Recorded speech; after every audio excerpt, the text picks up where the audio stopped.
ขอโทษนะคะมาตัวครับมาตัวนี้ครับสวัสดีจ้ะสวัสดีค่ะแม่โคลอี้ต้อนรับกลับบ้านลูกอยู่บ้านแล้วใช่ไหม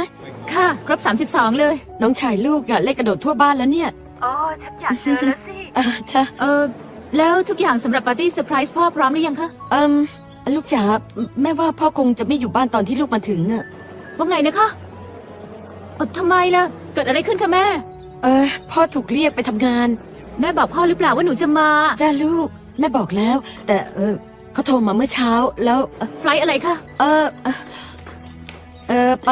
ลอนดอน335ลูกจ๋าพ่อเสียใจจริงๆนะบอกเรมี่ว่าหนูจะไปให้ทันอาหารค่ำนะ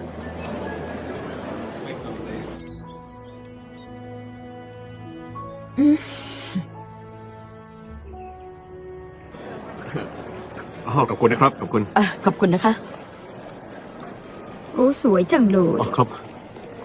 คุณคงรู้สึกเหมือนเห็นมาหมดแล้วเหมือนคุณอยู่ในอันตรายใหม่ทุกครั้งที่ฉันเห็นข่าวเลยล่ะค่ะประโยคทองว่าไงนะฮะถึงอาจจะห่วยแต่ก็ต้องเป็นคนทำจะขอถามหน่อยได้ไหมคะคุณวิลเลียมส์เอาสิครับคุณอ่านไบเบิลไหมคะก็เดาว่าคงไม่บ่อยเท่าคุณนะฮะแมทธิว24 วรรค 7เขียนไว้ว่าจะบังเกิดทุกพิฆภัยโรคระบาดและแผ่นดินไหวไปทุกหย่อมหญ้าเรื่องทั้งหมดนี้ภัยพิบัติสงครามทุกอย่างเป็นสัญญาณงั้นพระเจ้ารู้ใช่ไหมคะว่าสิ่งเหล่านี้จะเกิดขึ้นจริงหนูจ๋าพระองค์ทราบทุกอย่างแล้วทำไมพระองค์ไม่ทำอะไรล่ะคะพระองค์เป็นพระเจ้านี่พระองค์หยุดน้ำท่วมไม่ได้เหรอถ้าอยากจะหยุดหรือว่าส่งฝนมาบรรเทาทุกข์ภัยโลกมันล่มสลายนะจ๊ะพระเจ้าสร้างมาให้สมบูรณ์แต่เราก็ทำลายมันด้วยบาปใครทำลายคะฉันหรือว่าคุณเขาพระเจ้ามีวิธีความลับของพระองค์ฉันรู้แต่เพราะบางอย่างคนเชื่อกันว่าพระองค์รักมันนั่นแหละค่ะที่ลึกลับ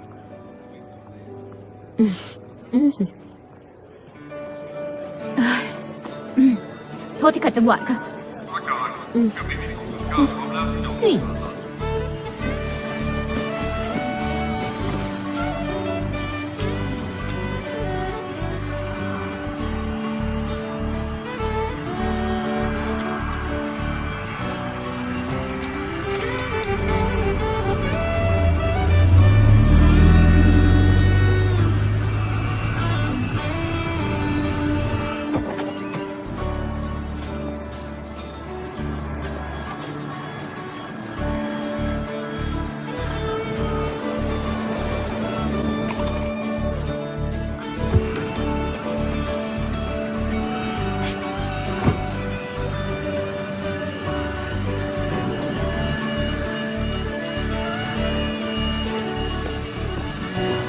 ไปด้วยกันไหม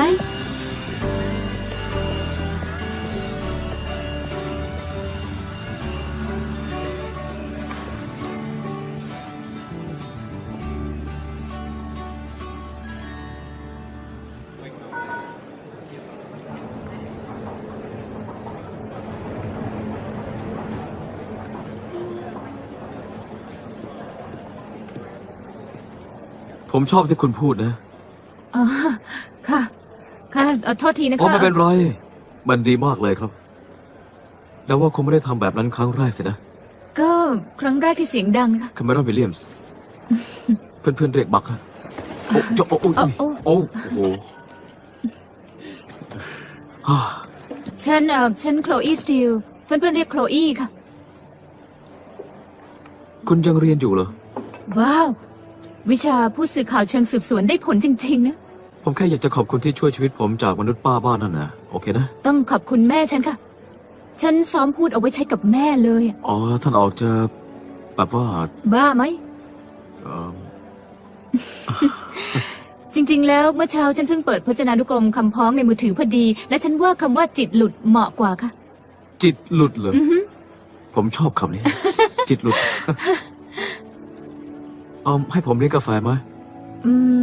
ไม่เป็นไรค่ะไม่ค่ะขอบคุณเธอหน้าแล้วถ้าผมใส่ก้อนเล็กๆที่มีแยมสตรอเบอรี่ลงไปด้วยคุณจะว่าอย่างไงบ้างไม่ตายว้าวใครจะอดใจไหวล่ะคะครับผมแต่ฉันรอใครบางคนอยู่ และเขาก็คงใกล้มาถึงแล้วค่ะพ่อฉันค่ะฉันบินกลับบ้านมาเซอร์ไพรส์วันเกิดพ่อแต่ว่าแผนมันดันเปลี่ยน ก็เลย แม่ปล่อยขโมยหมวกผมเหรอเนี่ย ไม่นะนิดหน่อยเอง จะได้ยังไงเนี่ยฮะแม่ไปถึงไหนอะเดินทางปลอดภัยนะครับฮะสวัสดีเจ้าลูก สวัสดีค่ะ โอ้ เฮ้ย ลูกมาทำอะไรที่นี่อ่ะ หนูกลับบ้านมาเซอร์ไพรส์วันเกิดพ่อไงคะ พ่อเพิ่งโดนเรียกตัวสิ่งไปไหนไม่ได้เลยตอนเนี้ย ค่ะ แม่ก็บอกแบบนั้นล่ะ ถ้าลูกบอกพ่อก่อนว่าจะมาก็ดีสิเดี๋ยวนะคุณ เอ่อ คุณคือคาเมรอนวิลเลียมให้ตายสิลูกลูกกับเขาเราเพิ่งเจอกัน อ๋อ ค่ะ สวัสดีครับยินดีที่ได้เจอนะครั เร บกัปตันผมจะให้คุณสองคนได้คุยกันนะ แล้วก็ยินดีที่ได้เจอคุณนะโคลอี ลูกสวยมากเลย ขอบคุณค่ะ มานั่งคุยกัน เรียนเป็นไงบ้าง ก็ดีค่ะ ดี ดีค่ะ ใช่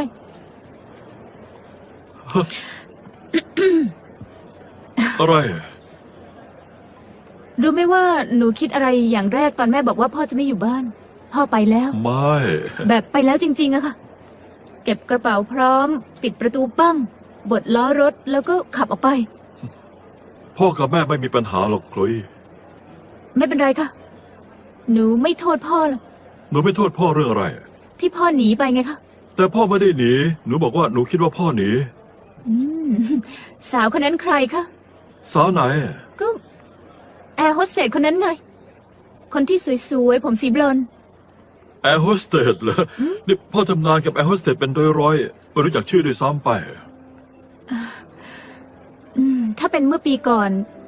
ก่อนที่แม่จะชอบดื่มน้ำชง ตอนนี้พ่อคงจะอยู่บ้านแล้ว เราทุกคนอยู่บ้าน ครอบครัวพร้อมหน้า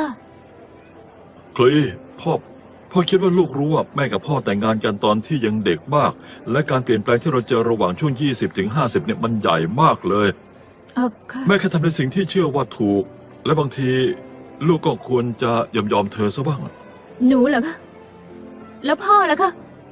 พ่อต่างหากที่กำลังจะไปลอนด ลู อก น ต่างหากที่ไม่เคยกลับบ้านเลยตั้งแต่คริสต์มาส ก็หนูมีเรียน ส่วนพ่อก็มีงาน หนูรู้สึกเหมือนว่าแม่พยายามบังคับหนูตลอดเลย พ่อรู้ฟังนะพ่อรู้ว่าปีที่ผ่านมาเราปรับตัวกันมาก แต่แม่ก็เป็นแม่ลูก แล้วพ่อว่าคงจะดีถ้าลูกไม่สิถ้าเราทั้งคู่จะเข้าใจแม่ให้มากขึ้น พ่อคงคิดถึงแม่มาก ใช่ ถูกต้อง แต่เฮ้ถ้าแม่จะหนีไปกับใครทำไมไม่เป็นพระเจ้าล่ะฮะ แหวนไปไหนคะ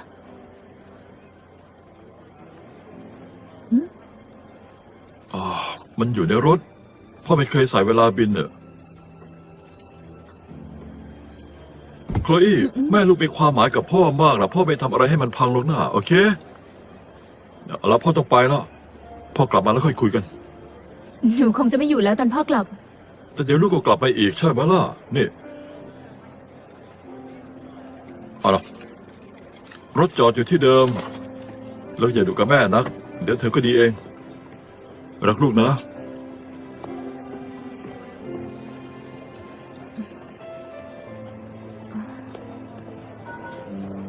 ประกาศครั้งสุดท้ายมิสเตอร์แอนแอนเชิญขึ้นเครื่องได้แล้วค่ะ ประกาศครั้งสุดท้ายมิสเตอร์แอนแอนเชิญขึ้นเครื่องได้แล้วค่ะ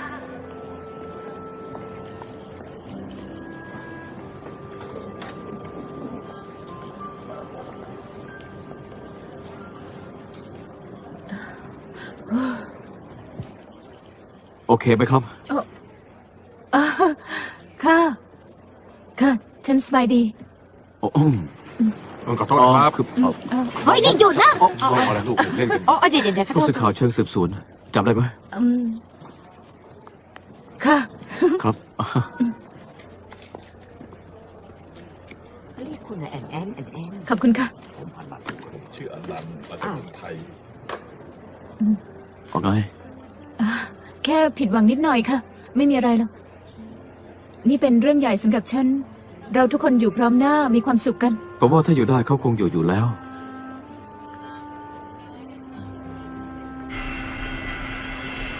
แล้วไก่งวงแรงบินมาที่ประตูแล้วก็ปล่อยซากกระต่าย2 ตัวลงบนพื้น แล้ว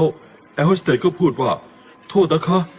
คุณถือสัมภาระขึ้นเครื่องได้ชิ้นเดียว โทษนะคะกัปตันมันแป๊กค่ะแป๊ก แพตตี้ว่าตลกนะ โอ้โห ไง ตาย ถ้าคุณมีมุกแป๊กๆอีกก็มาหาฉันได้นะคะ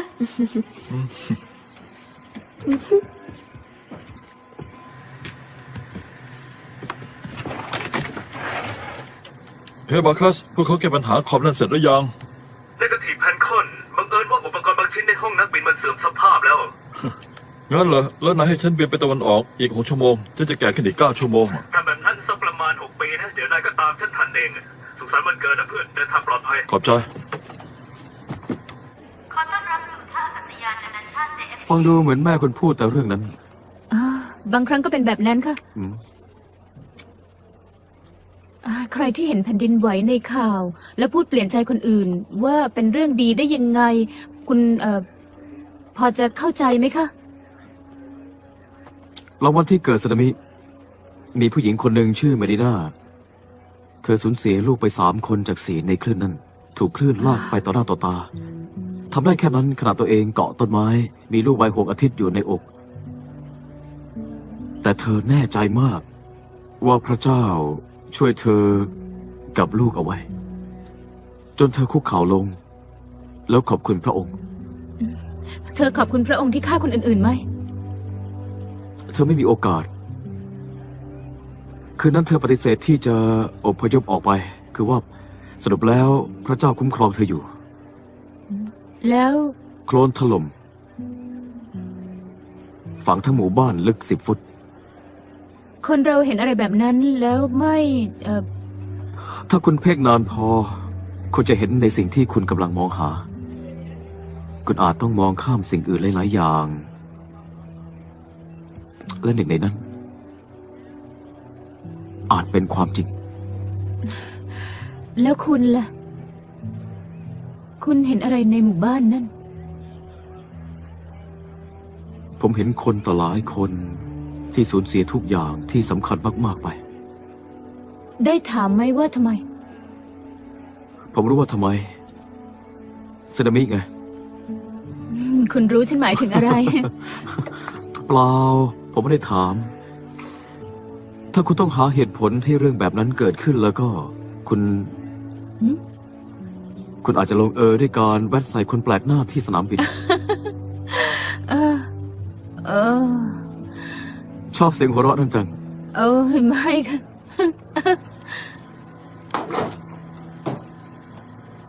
อะไร โอ้ฉันนึกถึงมุกของเรย์อยู่นะ แต่นั่นทำฉันขำทุกทีเลย เรย์กัปตันสตีลนั่นเหรอ เฉพาะแต่หน้าคนอื่นจ้ะ โอ้ยจริงเหรอ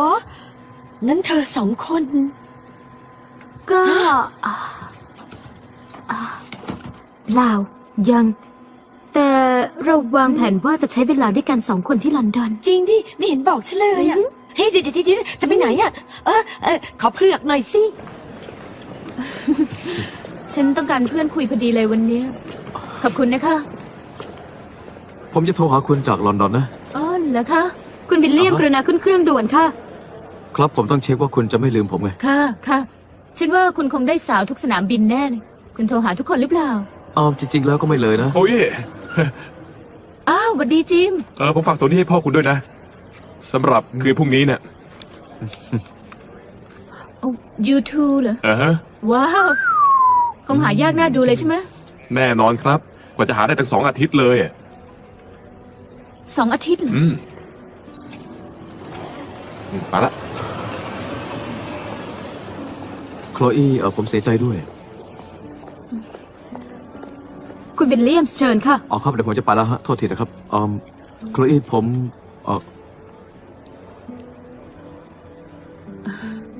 ฝากนี่ให้พ่อด้วยได้ไหมคะ ได้แน่นอน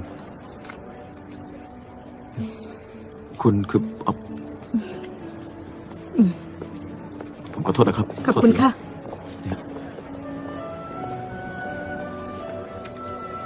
คุณวิลเลียมเชิญค่ะ โทษครับ เท่านั้นค่ะ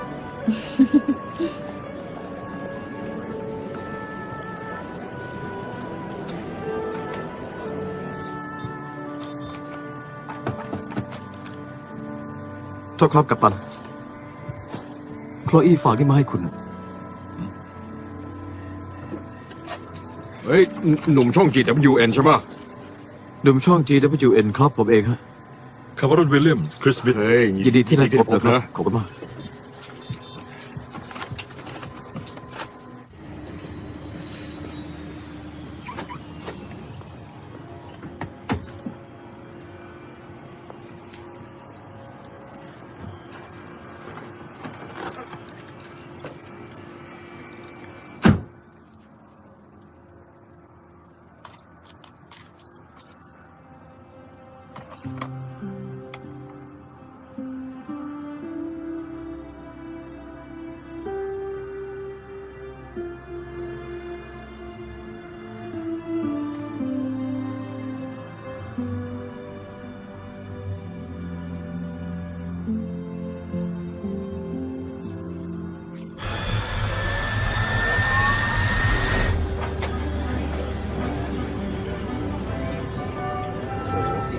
เด็กมาแล้วโอ้โหกลัวเด็กเนี่ยนี่จะโวยวายหรือเปล่า เหมือนลูกเพื่อนคนหนึ่งน่ารำคาญมากจริง ขอต้อนรับสู่สายการบินแพนคอนเที่ยวบิน 257 สู่ลอนดอน เราจะใช้เวลาในการเดินทางประมาณ 6 ชั่วโมง 30 นาที ขอให้มีความสุขกับการเดินทางค่ะ แคบหมูหน้าดีลูก แล้วได้เบอร์เธอไหม แววหน้าจะเห็นนาย2 คนที่ล้อมครึ่งชั่วโมงก่อน แล้วนายก็ได้มาขึ้นเครื่องเป็นคนสุดท้ายครับเพื่อน แล้วเรามาคิดเนี่ยฉันน่าจะได้ใช้ครึ่งชั่วโมงนั่นกับนายมากกว่า อุ้ยเขินเลยอะตัวเอง ไม่เข้าใจว่าทำไมบุคคลนักกล้องอย่างนายต้องได้สาวทุกที ผมเพราะฉันไม่ได้แต่งตัวเหมือนรอเล่นเรื่องกลีอยู่มั้ง โดนมุกนี้เข้าไปยอมเลยอ่ะแทนคำขอบใจที่นายจัดให้พี่ได้นั่ง First Class ไม่ต้องขอบใจหรอกคนที่นายต้องนั่งด้วยข้างหลังมากกว่า อืม ที่ต้องขอบใจอะนะ นั่งดีๆนะลูกนะ แคบหมูหน้าดีลูกเอาเด็กไปไกลๆผมหน่อย พ่อไม่อยู่เนี่ยช่วงเนี้ย พาไปกับเมียใหม่ พ่อไปกับแม่ใหม่ตลอด เพียงไปโต๊ะนู้นเลยลูก เต้า บ้าก็ติด ฉันรู้จักคุณดูสิโจทย์นี่แฟรงค์ซินเนตรา ใช่ ว่าไงนะ แกหูตึงนั่นแฟรงค์โอ้ฟังสิโจทย์เราถึงแล้ว ถึง ออกเลยยาย ถึงอะไรแล้วเรายังไม่ถึง ไม่ แคบหมูหน้าดีลูก ฉันเขินเขาชอบหลงๆแบบนี้เลยค่ะโถโถน่าสงสาร พ่อมันติดผู้หญิงอยู่ด้วย ไปลงเครื่องเลย สวัสดีครับผมกัปตันเรย์ปอร์ตสตีลพูดนะครับนี่เป็นเที่ยวบินแพนคอน257รายงานพยากรณ์อากาศวันนี้ถือว่าดีนะแต่ในเที่ยวบินนี้จะนั่งสบายไปจนถึงลอนดอนครับเชิญนั่งและรับบริการจากเราได้ตามอัธยาศัยเลยนะครับ กับท่านเสียงหล่อ อีกสักครู่เราจะทำการเสิร์ฟเครื่องดื่มและขนมค่ะ กรุณานั่งตามสบาย ไม่จอนนี่ไม่ต้องบอกอะไรเขาหรอกทำตามที่นายถนัดก็พอแล้วจัดการได้เลยและถ้าเห็นอะไรที่คิดว่าพวกนั้นได้กลิ่นแล้วก็นะรีบชิ่งมาเลยรู้ไหมนี่โอเค และเก็บอุปกรณ์ นี่ อิเล็กทรอนิกส์ทุกชิ้น ฟังนะ ขอบคุณค่ะ ฉันทิ้งเครื่องบินบริษัทไว้ที่ฮูสตันจะถึงลอนดอนพร้อมเอกสารเซ็นเสร็จก่อนพวกนั้นจะรู้ซะอีกละไปได้แล้วแล้วเข้าอย่าช้าเลยรู้ไหม ก็โทรอยู่อีก ชนิดค่ะ แพนคอน257นำเครื่องขึ้นได้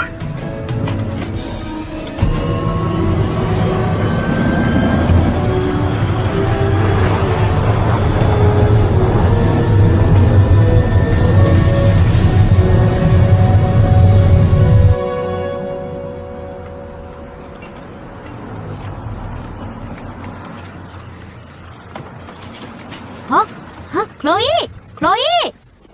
เฮ้ยมานี่โอ้ถ่ายแล้วให้ถ่ายสิ ตัวโตมากเลย โอเค อ๋อพี่ซื้ออะไรจากสนามบินมาฝากผมไหมอ่ะ บอกตอนนี้ก็ไม่เซอร์ไพรส์สิ โอ้ อันนี้อ่ะเอาไปลองเปิดดูซิว่าเป็นอะไร โหถุงมือเบสบอลรุ่นใหม่ล่าสุดที่ผมขอไปอ่ะ อุ้ยไม่มีทาง แม่คลุยมาแล้วแม่คลุยมาแล้ว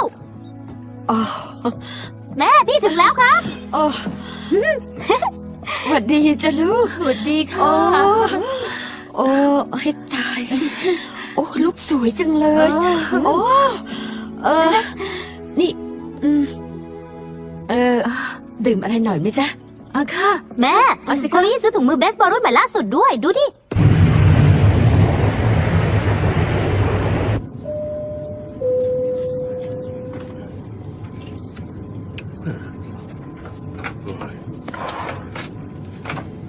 6 ชั่วโมงถึงลอนดอน เดี๋ยวเราก็ได้หัวเราะกันแล้ว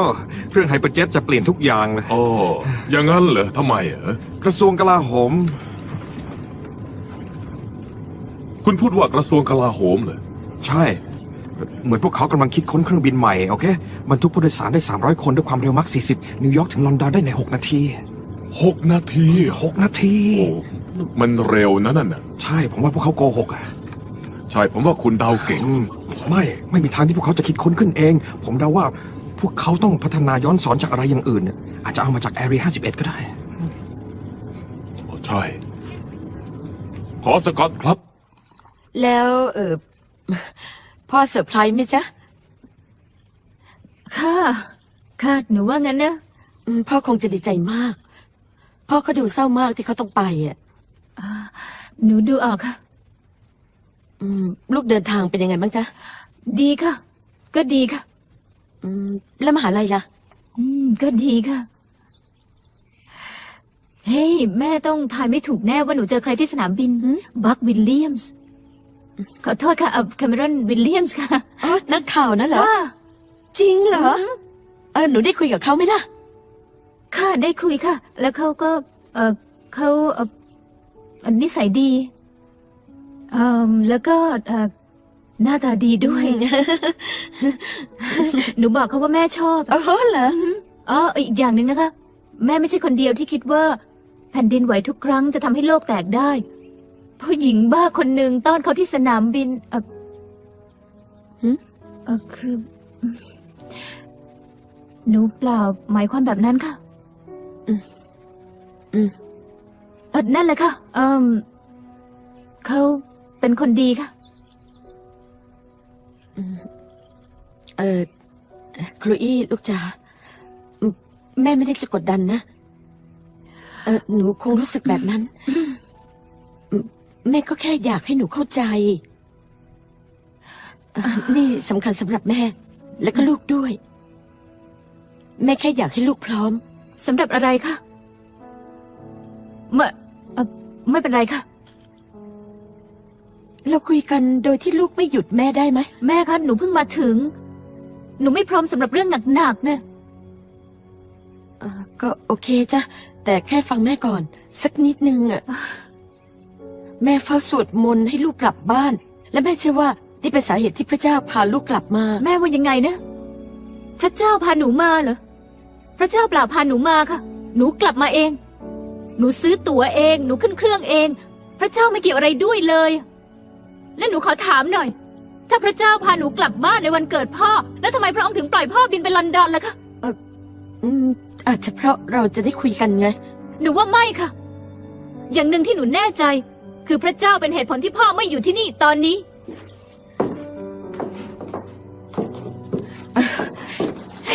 เดี๋ยวโครอี้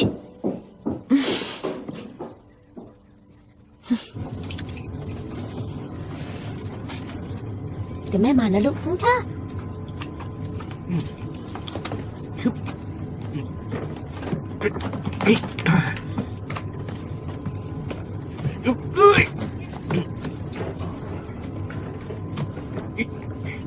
ให้ผมช่วยยกให้ไหมครับ คุณ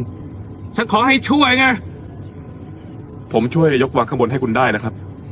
ฉันก็เหมือนกันเนี่ยมันทำหน้าคิดว่าหล่อนี่ลมเสียเว้ยอ้าวแล้วมองอะไร จะถามอะไรฉันหรือไง อยากรู้แล้วว่าฉันขับรถยังไง หรือว่าฉันซื้อเสื้อผ้าที่ไหน หรือฉันยืนถึงโถทีได้ไงอ่ะ โถคืออะไรคะ หุ้ยเด็กไม่รู้เรื่องลมเสีย เนี่ยพ่อหนู เขาเล่นฟุตบอล ก็ดีเนี่ย พ่อจะออกทีวีพรุ่งนี้ถ้าแขนขว้างลูกพ่อหายดี นี่พ่อหนูเล่นฟุตบอลเหรอ ทีมอะไรอ่ะ โกเจ็ต อ้อแล้วแขนเข้าเป็นอะไรอ่ะ คอสโมค่ะ หมาหนู มันชนพ่อซะตกเปลเลย โอ้ยยังงั้นเหรอ พ่อโกรธมาก พ่อผลักคอสโมตกสระเลยล่ะ เคที่แม่บอกว่าไงอย่ารบกวนคนอื่นขอโทษนะคะ นี่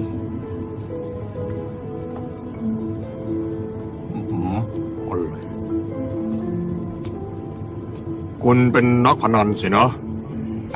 ใช่ คุณจะให้เงินเธอ พ่อเธอคือพีเคคาเวลส์เดาว่าเธอต้องใช้เงิน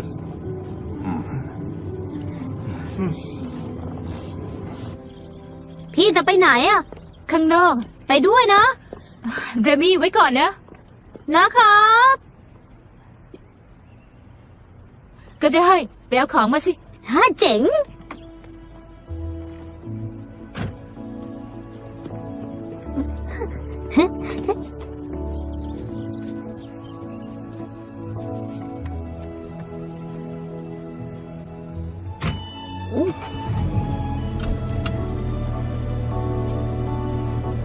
ไปห้างกันได้ไหมอะ ได้สิจ๊ะ ได้ข่าวว่าร้านเกมซอฟเซลตั้ง 80%แน่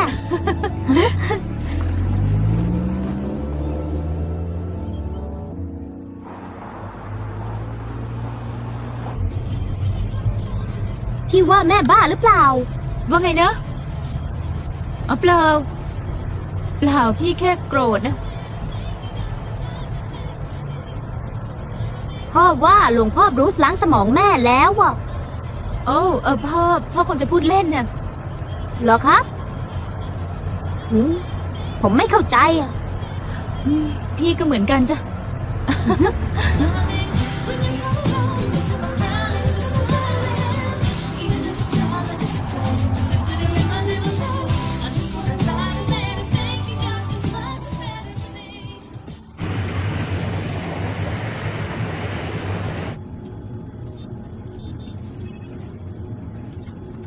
แบบนี้คงห่วยนะ ว่าไงนะ ต้องมาบินวันเกิดเนี่ย คนเรามีหนี้ต้องจ่ายนี่ โคลอี้กลับมาบ้านกี่วันล่ะ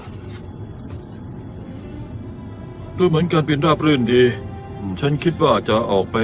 ยืดแขนยืดขาหน่อยนะ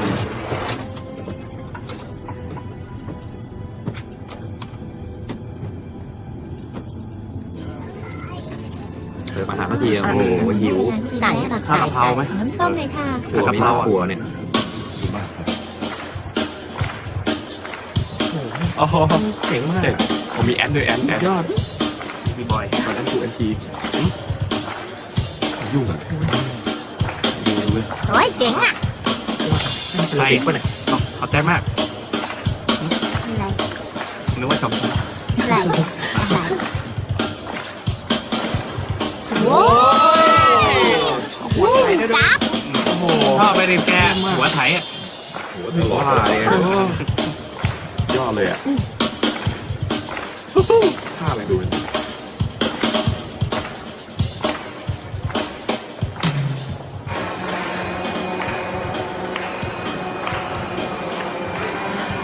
อ๋อ โทษค่ะเรมี่แม่นี่หัวใจเกือบวายตายนะ ให้ผมหน่อยสิ มาเร็วไป ผมอยากได้อะซื้อหน่อย ราคาไม่กี่ร้อยเองนะ เอานะ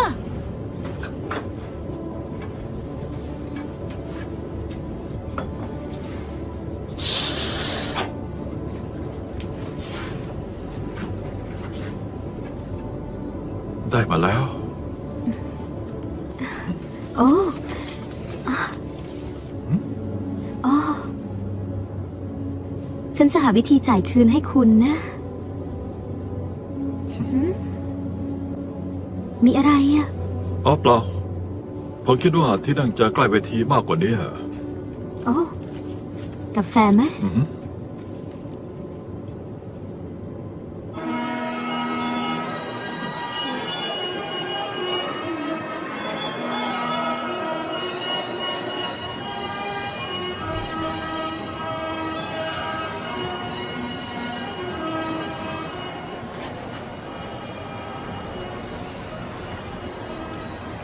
เดี๋ยวก็หายโกรธ ฮะ แม่ไง แม่ยังใส่สร้อยนั่นอยู่นะครับเส้นที่พี่เพิ่งทำให้อะแม่ไม่เคยถอดเลย พวกเขาจะคืนดีกันใช่ไหมพ่อกับแม่อะ อ๋อจ้ะอยู่แล้ว พ่อแค่ถูกเรียกไปทำงานน่ะพ่อเลือกไม่ได้นี่นาโอเค เพราะเราให้พี่ฟังเรื่องการแข่งผมไหม ล้อเล่นใช่ไหม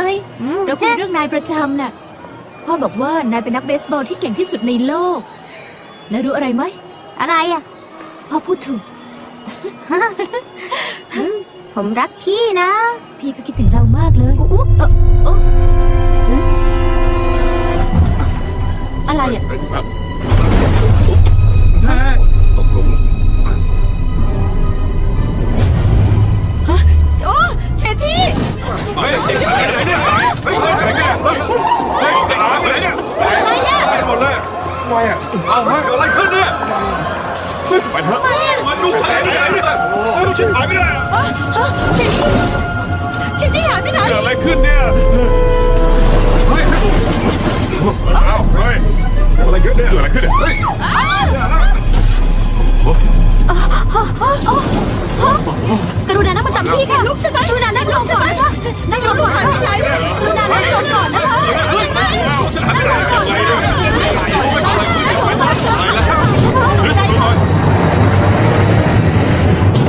คริสเปิดประตูหน่อยนะครับคริส ใจเย็นๆนะคะคุณ คริสเฮ้ย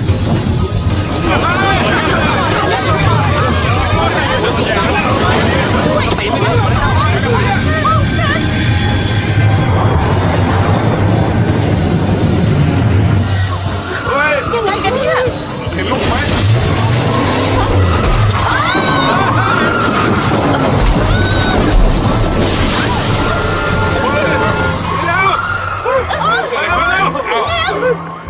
วิอะไรเนี่ย ลูกอยู่ไหน เจมี่ ปีเตอร์อยู่ไหนครับมาแล้วปีเตอร์ คุณแม่หายไปไหน ช่วยด้วย ใครเห็นลูกฉันบ้าง อะไรกันเนี่ยนั่งลงนะคะแล้วก็รัดเข็มขัดนิรภัยด้วยนะคะกรุณารัดเข็มขัดนิรภัยด้วยนะคะฉันอยู่ไหนกรุณารัดเข็มขัดนิรภัยด้วยนะคะ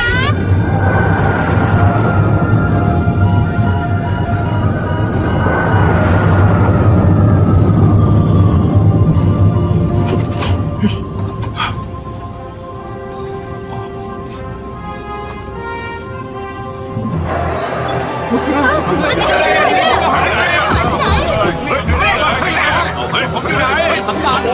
ดูด้วยเวลานี้มันนี้ด้วย เกิดอะไรขึ้นเนี่ยทำไงล่ะลูกฉัน ลูกฉัน เกิดอะไร ฉั ขึ้ น น หายไปได้ยังไง ปีเตอร์ ไม่ได้อะไรกันเลยผมมากเลย นั่งลงก่อนนะคะใจเย็นๆนะคะนั่งลงก่อนด้วยนะคะนั่งลงก่อนนั่งลงก่อนค่ะใจเย็นๆค่ะ ผมจะไปดูว่าเกิดอะไรขึ้นใครจะไปกับผมบ้าง มาด้วย ไปเลยไปตอบกันเอาปืนกับตันเลย อย่านะคะอย่าค่ะอย่าค่ะขอร้องนะคะขอร้องนะคะ ขึ้นเนี่ยมาโตให้เราเปิดกันลูก ขอร้องนะคะ โรซ่านี่กัปตันพูดนี่กัปตันพูดพื้นฐานทุกท่านกลับไปทำที่เดี๋ยวนี้ ไปเปิดกันลูกก่อนจะมาโตที่ไหนมาชัดๆเลย นั่งที่ก่อนกลับไปนั่งประจำที่ค่ะ นี่ใจเย็น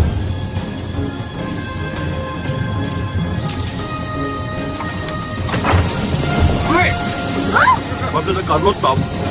กลับไปนั่งที่และจะไม่กลับมาอีก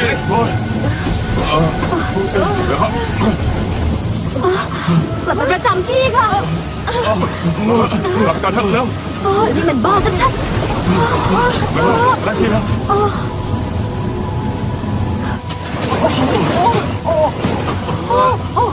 ไม่ออก ไหนไหนจะไม่เต้นจอดหายจอด ไปเลยมั้ย จอด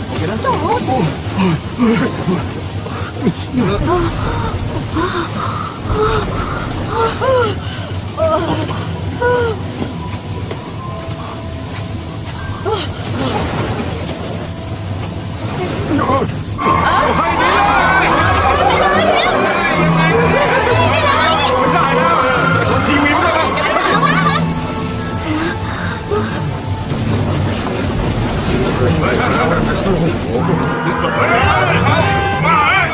่ได้เข้าแล้ว ๆได้แก่ของฉันของฉัน ถอยไปสิยืนไปแล้วแกเป็นข้า ปล่อยไปสิอะไรกันเนี่ย ยิงไหนได้ยิงเลย ไปไปลงมาลงมาโอ้ย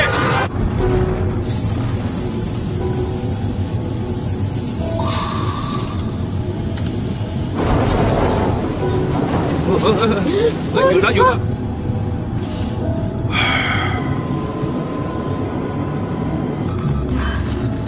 แพนคอน257เรียกเราจะเหตุการณ์ฉุกเฉินแพนคอน257เรียกเราจะเหตุการณ์ฉุกเฉินเมเดนี่แพนคอน257ได้ยินไหม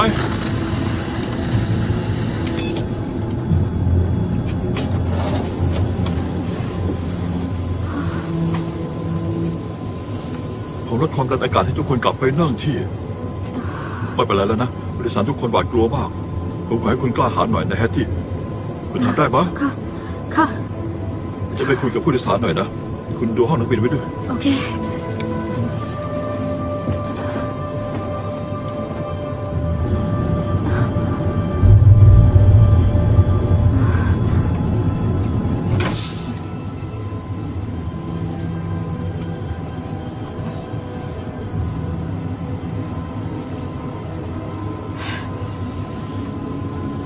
สวัสดีครับผมกัปตันสตีลกรุณานั่งประจำที่แล้วก็รัดเข็มขัดนิรภัยให้แน่นด้วยนะครับคุณสามารถถอดหน้ากากออกซิเจนได้แล้วครับ เกิดอะไรขึ้นครับเนี่ย ลูกฉันหายไปไหน ผมรู้ทุกคนอยากได้คำตอบนะครับและเชื่อเถอะผมก็ด้วยผมจะหาคำตอบให้ได้นะครับแต่ว่าตอนนี้ผมต้องทำหน้าที่ผมเพื่อทุกคนจะได้ปลอดภัย ปลอดภัยเหรอปลอดภัยจากอะไรอ่ะ นั่งลงปลอดภัยจากอาการตกใจไงอันตรายใหญ่สุดของเครื่องนี้ตอนนี้ผมจะสั่งให้เจ้าหน้าที่นักดำเนินของคุณไม่ว่าจะเกิดอะไรขึ้นกับพวกเขาเราจะหาให้เจอแต่นี่ผมยังติดต่อใครไม่ได้ ก็เลยไม่รู้ว่าเหตุการณ์ในครั้งเนี้ยเกิดขึ้นเฉพาะกับเราหรือว่าเครื่องบินลำอื่นในบริเวณนี้ด้วยนะครับแต่ว่าผมขอสัญญาว่าถ้าทราบข้อมูลอะไรผมจะรีบแจ้งให้ทราบทันที แค่นั้นเหรอ อะไรกัน โอ้ย อะไรเนี่ยหาไม่รับผิดชอบเลย ยังไง แค่นี้เป็นเรื่องง่ายเนี่ยแล้ว ทางไหนอ่ะ เรมี่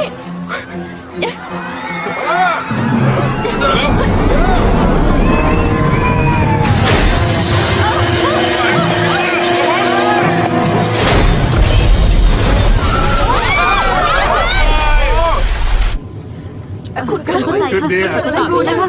มันเรื่องอะไรกันรู้ไหม ครับคุณแอร์ คุณแอร์พระเจ้า คิมมี่พระเจ้า คิมมี่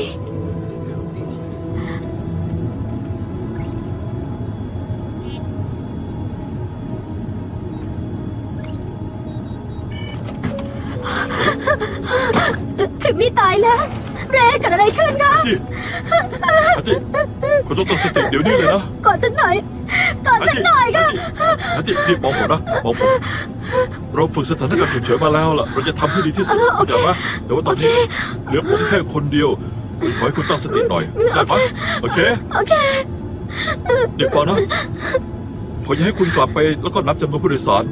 โอเค เดี๋ยวน้อยดูว่ามีใครบ้างแล้วก็หายไปทั้งหมดกี่คน โอเค โอเค โอเคนะ โอเค เร ฉันกลัว คุณล่ะ ทุกกลัวแน่แต่ว่าตอนนี้ยังไม่มีเวลา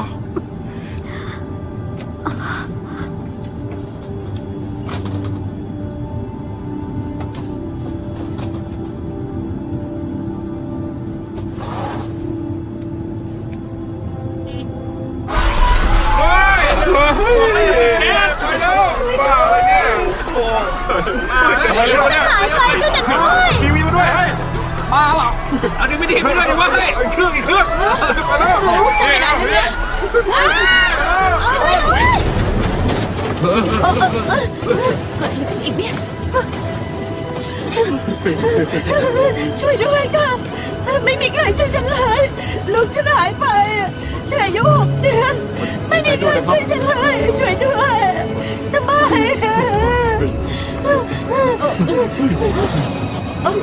เกิดอะไรขึ้นเนี่ยใคร ลอ รู้ ดวิลเลียมส์ อธิบายหน่ รา อย ยงาน นะ จากแพนคอนไฟท์257 เราอยู่เหนือมหาสมุทรแอตแลนติก มุ่งหน้าไปลอนดอน ประมาณ3 ชั่วโมงจาก JFK มีเรื่องเหนือธรรมชาติเกิดขึ้นบนเครื่องเอาละ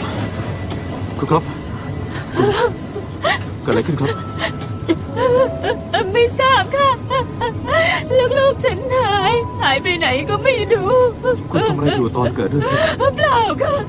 ฉันนั่งอยู่ตรงเนี้ยคิดไปว่าอาจจะเผลอหลับไปแล้วก็ทำลูกหล่น หรือว่าฉันก็ฉันไม่รู้ฉันร้องฉันไม่รู้สิค่ะ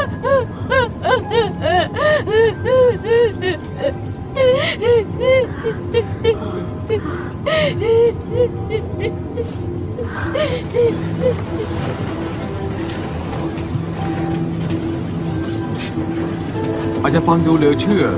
แต่ว่าผู้คนมากมายในเครื่องบินลำนี้หายตัวไปเลยนะครับ เหลือเพียงเสื้อผ้าแล้วก็สิ่งของต่างๆ ทิ้งเอาไว้เท่านั้นเอง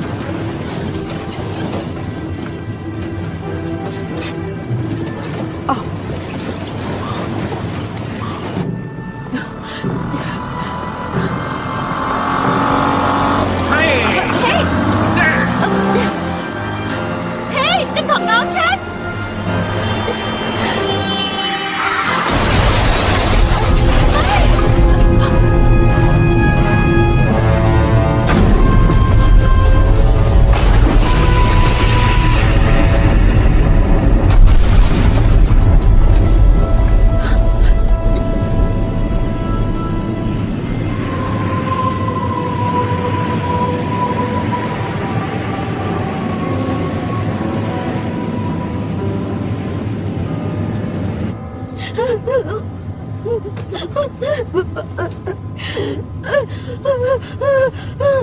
คุณโอเคไหมไม่เป็นไรนะเอาละไม่เป็นไร ต้องไม่ใช่แบบนี้ มันเป็นไปไม่ได้ ไม่ใช่อะไร ไม่ ฉันรู้ว่าเกิดอะไรขึ้น คุณรู้อะไรเหรอ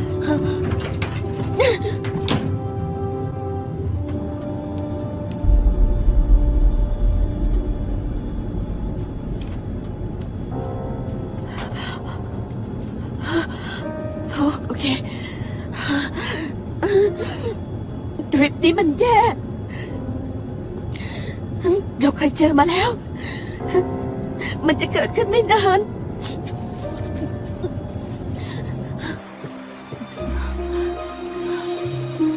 สวัสดีค่ะ มีใครได้ยินไหม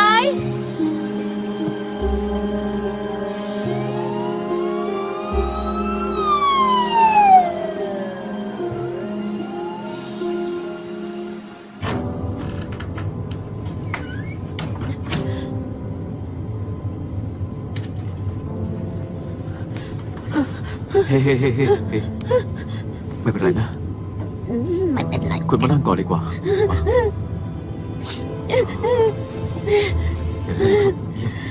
ทีนี้ก็รัดเข็มขัดซะก่อนนะ คุณบอกว่าคุณรู้ว่าเกิดอะไรขึ้นเมื่อกี้นี่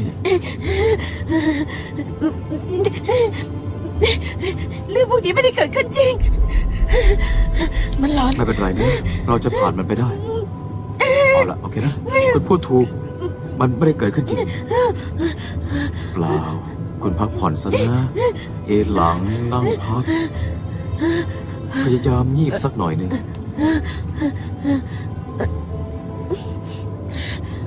บอกได้ไหมว่าคุณเห็นอะไร ผมก็เห็นเหมือนที่คุณเห็น ไม่ต่างอะไรจากตรงนี้เลยอ่ะ ครับผมมีอะไรแปลกๆก่อนคุณจะหายไปบ้างไหม เช่นมีแสงเสียงหรือว่าอะไรหรือเปล่า ไม่มี ตรงนั้นล่ะ เขาเป็นใคร ไม่รู้สิผู้ชายคนหนึง เขามีอะไรแปลกๆไหม ฟังนะเราทุกคนบนนี้มีอะไรแปลกๆกันทั้งนั้นนี่แล้วก็เอาหน้าไปให้พ้นหน้าฉันไป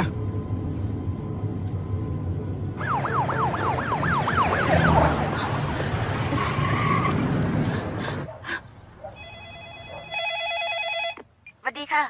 นี่เป็นบ้านครอบครัวสตีล กรุณาฝากชื่อและเบอร์โทรกลับ แม่คะ รับโทรศัพท์สิคะแม่ หนูไม่รู้ว่าเกิดอะไรขึ้น เดือดมากเลยก็ไม่อยากพอ ไปแล้วไปแล้ว ขอฉันด้วย ถ้าแม่กลับบ้านแล้วได้ยินที่หนูพูด ฟังให้ดีนะคะ หนูรู้ว่าแม่กลัว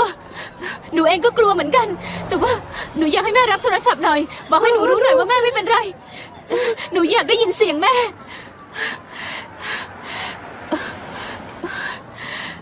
หนูรักทุกคน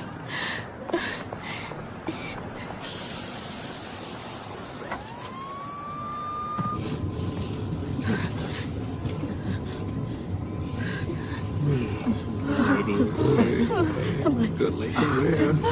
จะรอดไหมเนี่ย เที่ยวนี้ด้วย คือผมว่าสิ่งที่เราควรทำตอนนี้ก็คือ เราต้องสวดมนต์นะครับ สวดมนต์เหรอ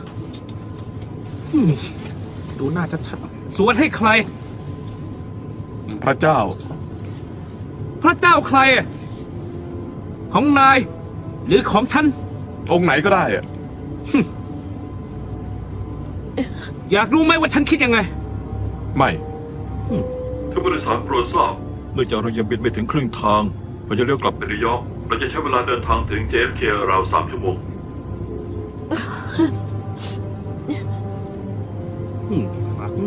มองอยู่ด้วย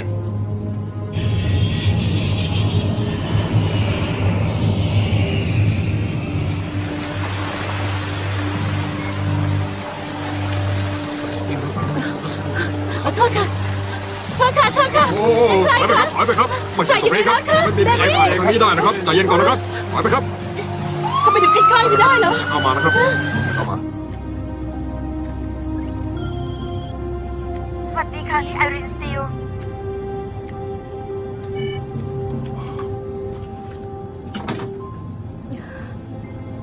คุณโอเคมะรับผู้โดยสารหรือเปล่า ฉันลองแล้วแต่คนส่วนใหญ่ไม่ได้นั่งประจำที่ ส่วนใหญ่ไม่ได้นั่งด้วยซ้ำพวกเขากลัวเรย์เราทุกคนกลัว ใช่ผมเข้าใจดี แต่ว่าผมหวังว่ามันจะไม่เกิดขึ้นอีกนะ นั่นอะไรอะ ชาลี1581นี่แพนคอน257ทราบแล้วเปลี่ยนชาลี1581เราเจอสถานการณ์ฉุกเฉินย้ำเราเจอ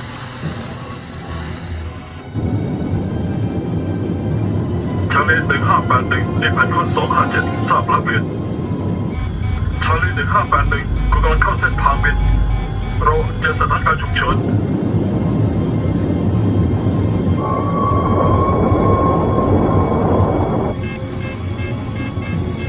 คุณกำลังเข้าเส้นทางบินเราเอาแบบผู้โดยสารเดี๋ยวเข้าไปสิอันตรายไปแล้วนะ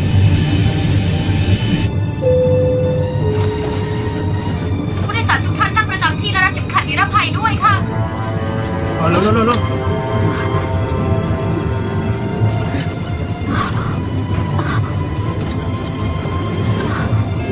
บินตายแล้วนะชาลี1581คุณอยู่ในเขตของเราคุณจะบินขึ้น 1,000 ฟุตย้ำ1000 ฟุต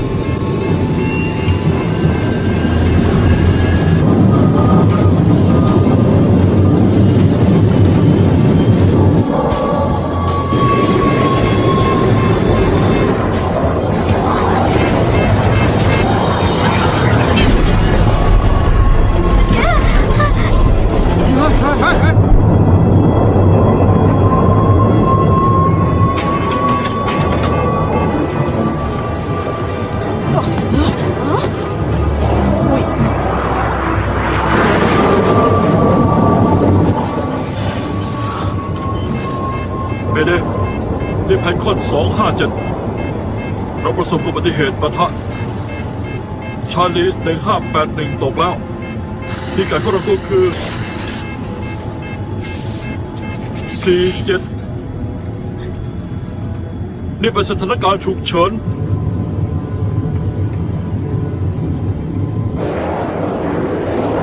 มีเครื่องบินตก1 ลำกรุณาออกค้นหาและช่วยเหลือย้ำนี่เป็นสถานการณ์ฉุกเฉินโธ่ไว้ต้องมีคนอยู่บ้างสินะ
นี่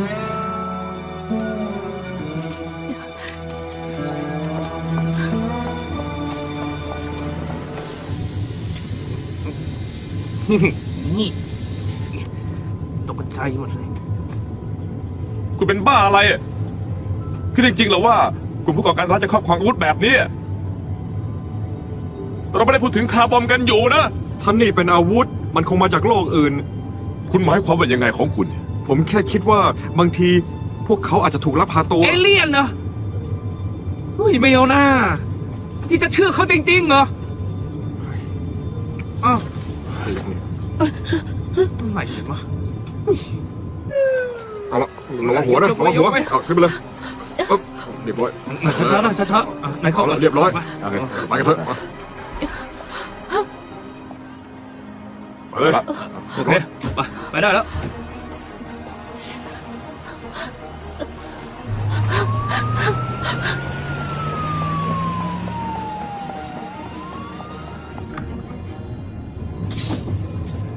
ทุกคนโอเคไหมคะ เครื่องลำนั้นมีใครเป็นอะไรไหมครับ ฉันไม่ทราบค่ะ กล้องคุณอะช่วยถ่ายรูปติดเครื่องบินให้กัปตันหน่อยค่ะ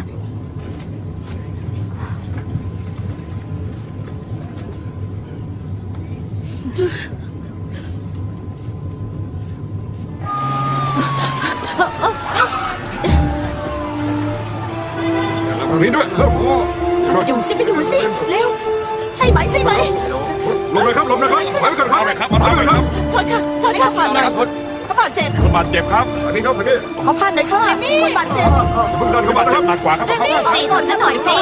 ครับเชิญอาการหนักนะครับ ช่วยแล้วด้วยคุณตำรวจ ทราบครับอยากจะช่วยทุกคนนะครับใจเย็นนะครับ ขอบฉันหน่อยค่ะขอบคุณไหม ขอเข้าไปก่อนเลย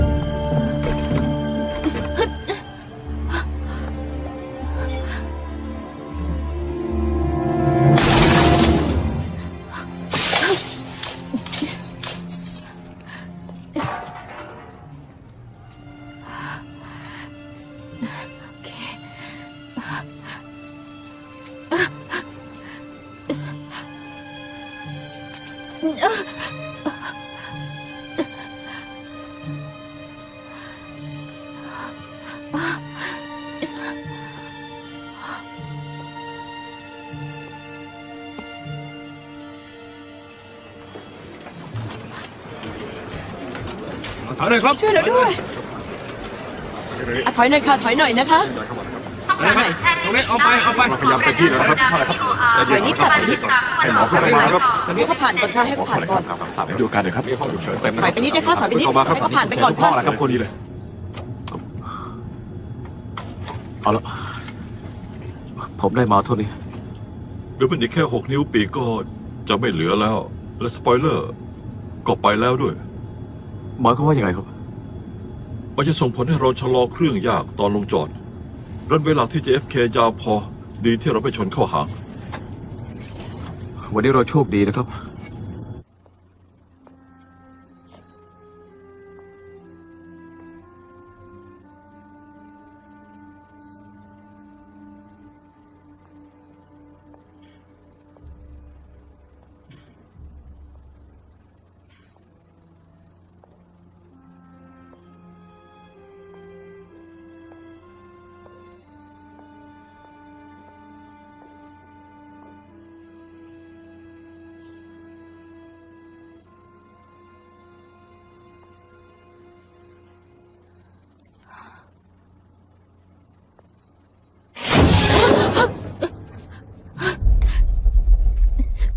หายไปหมด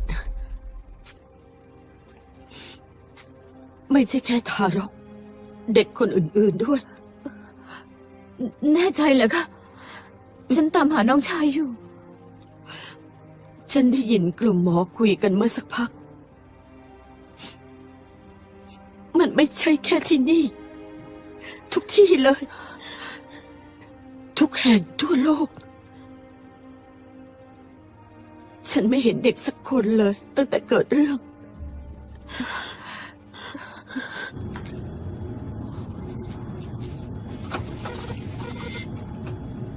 เมื่อเซ็นเซอร์คอมพิวเตอร์เราเสียหายก็คาร์บอน หมดบินอัตโนมัติเสีย คุณช่วยไปดูที่ส่วนท้ายหน่อยได้ไหมว่ามีของเหลวไหลออกมาจากปีกหรือเปล่า ช่วยหน่อยนะ ของเหลวเหรอน้ำมันเหรอ ผมจะบินสูงขึ้นอีก2,000 ฟุต อากาศที่เบาจะช่วยให้บินไกลขึ้นน่ะ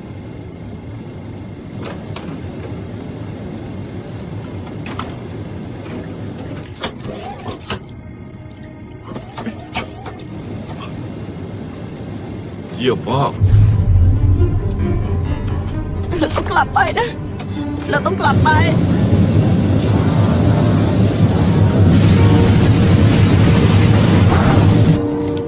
เราต้องกลับไป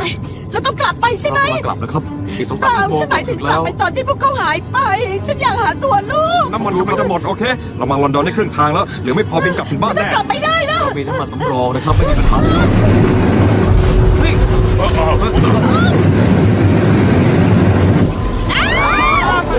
ไอ้ไม่เหรอ ทุกคนนั่งลงกับที่ก่อนนะคะ นั่งลงกับที่เดี๋ยวนี้ค่ะ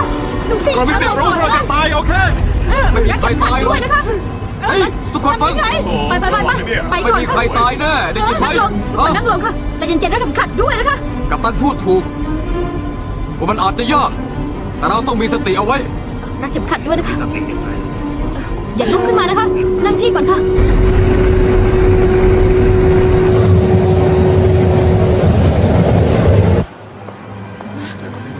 ไม่จะสูญเสียทุกอย่างที่เคยสร้างมาหมดเลย อดทนไม่ ไม่ช่วยด้วย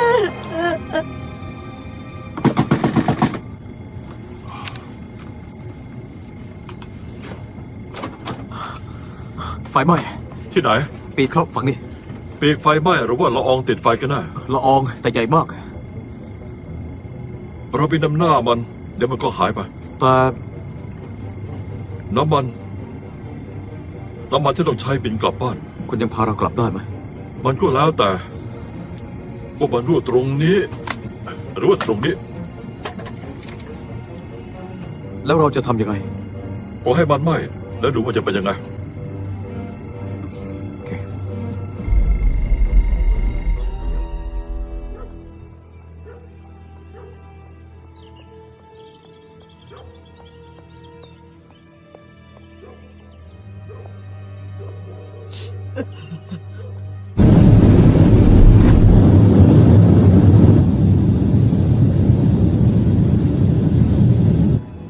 ไฟดับแล้ว ระดับเรายังไม่เปลี่ยน แปลว่าน้ำมันเราหมดเลย แปลว่าเราไม่รู้ แล้วลิฟต์ก็เสียด้วย อะไรนะ ลิฟต์ยกระดับบินขึ้นไม่ได้ เรากำลังสูญเสียระดับเข้านิวยอร์กเร็วไปราว2 ชั่วโมง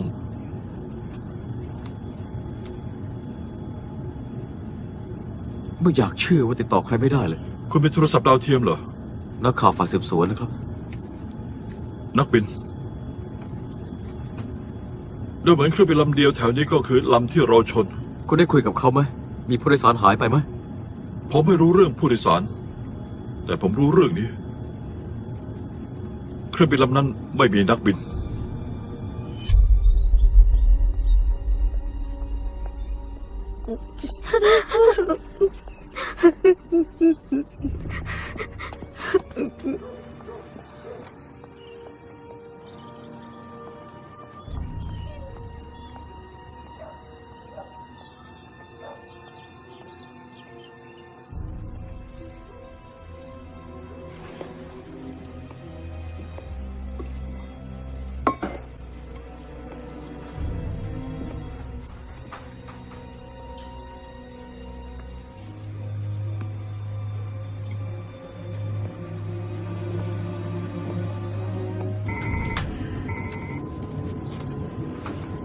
ขอโทษนะครับ ผมกำลังคิดว่า ถ้าพวกเขายังอยู่นี่ล่ะ ว่าไงนะ ถ้าเราแค่มองพวกนั้นไม่เห็นนะแบบว่าพวกเขาหายตัวได้นะครับ ให้ตายสิวะ หายตัวได้นี่มันบ้ากว่าหายไปเลยไหม มั้ง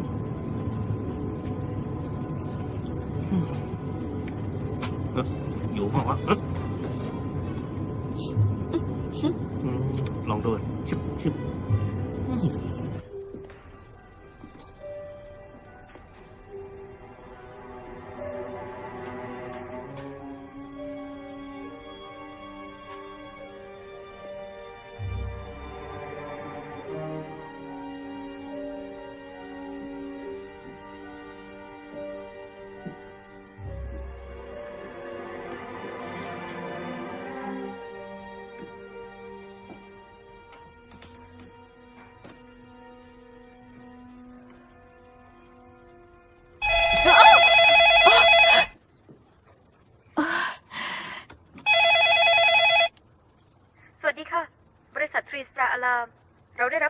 ตือนภัยจากระบบคุณ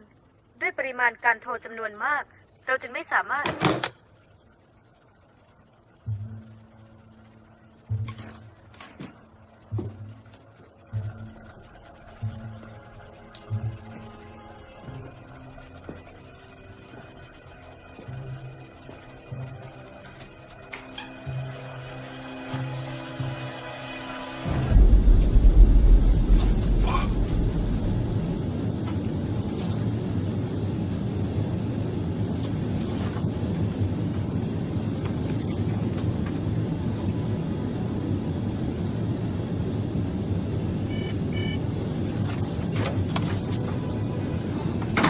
เขารู้อะไรเกี่ยวกับคิมมี่บ้าง อะไรนะคะ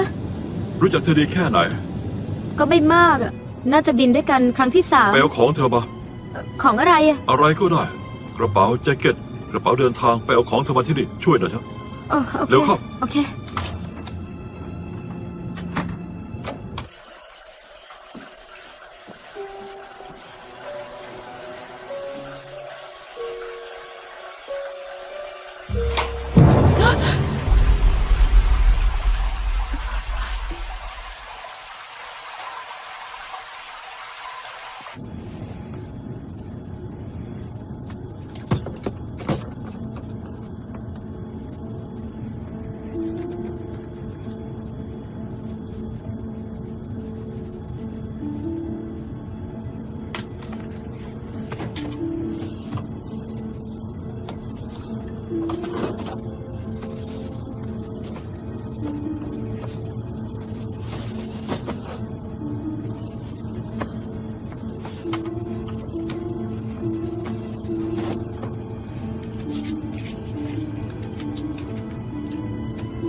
ผู้โดยสารโปรดทราบมีเครื่องบินอีกลำในเส้นทางการบินเรากรุณานั่งประจำที่ประจำขัดนิรภัยชาลี1581ผู้อยู่ในเขตเราผมจะบินขึ้นไป 1,000 ฟุตย้ำ1000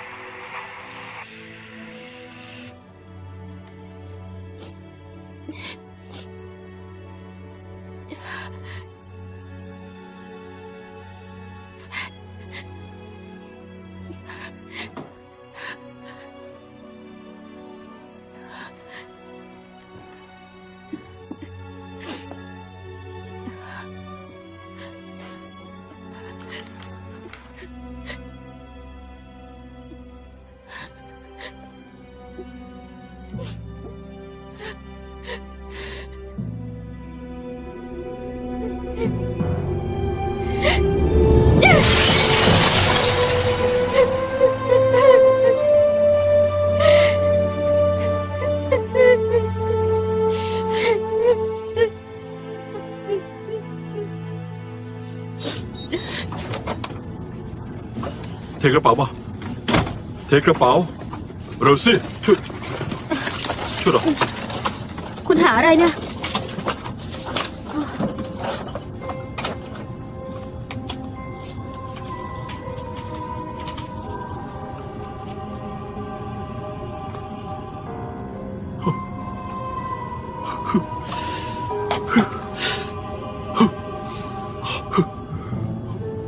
ผมกำลังจะบ้าแล้วโลกนี้มันเพี้ยนไปแล้วอะ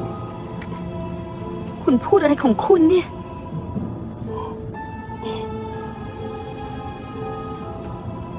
ผมว่าผมรู้ว่าพวกเขาอยู่ไหน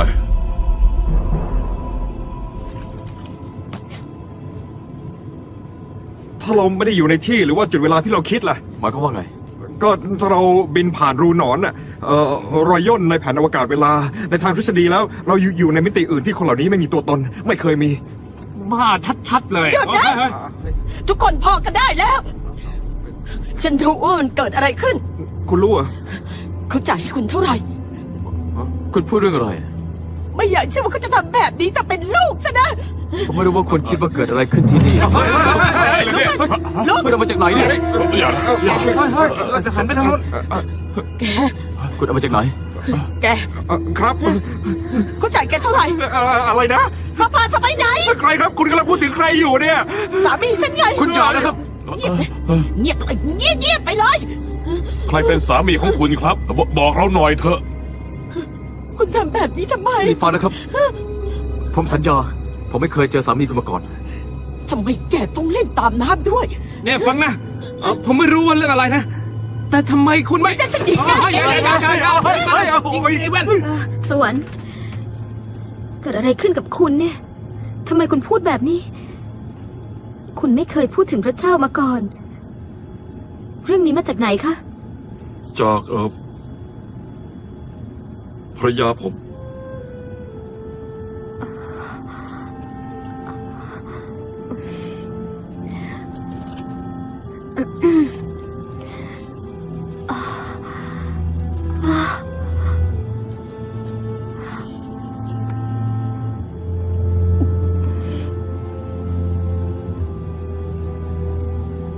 นี่คุณครับ อย่าไปสนใจเขาเลยนะ โอเคเขาปัญญาอ่อน แต่เขาไม่รู้เรื่องอะไรด้วย หันปืนมาทางผมนี่มา นี่ฉันปัญญาอ่อนนะถ้าทำปัญญาอ่อนอย่างนี้ก็ให้ คุณครับหันปืนมาทางผม พูดได้แล้ว อย่างนั้นแหละดีมาก โอเค คราวนี้ บอกผมหน่อยว่ามันเกิดอะไรขึ้น เขาจะเอาตัวลูกไปจากฉันคิดว่าจะใช้เงินทำอะไรก็ได้ จะพาลูกหนีมา ฉันเผลอหลับไป มีคนเอายาใส่ในน้ำดื่มฉันน่าจะรู้ว่าเขาจะมาจนได้ฉันน่าจะ เขาทำแบบนี้ไม่ได้หรอก ไม่มีทาง เครื่องบินลงจอดตอนที่ฉันหลับ ก็เอาเธอไปจะให้พวกแกโกหกฉันเสียลูกไม่ได้ คุณฟังผมนะ ไอ้เธอ ผมตื่นตลอดเวลา เครื่องนี้ไม่ได้ลงจอด ไม่มีใครลงจากเครื่องทั้งนั้น งั้นลูกอยู่ไหนจะเสียลูกไม่ได้ ฉันมีแต่ลูกคนเดียวเขาคิดว่าฉันบ้าอยู่แล้ว แล้วจะบอกก็ว่ายังไงอยู่ๆลูกก็หายไปแล้วฉันรู้ว่าเธออยู่ไหน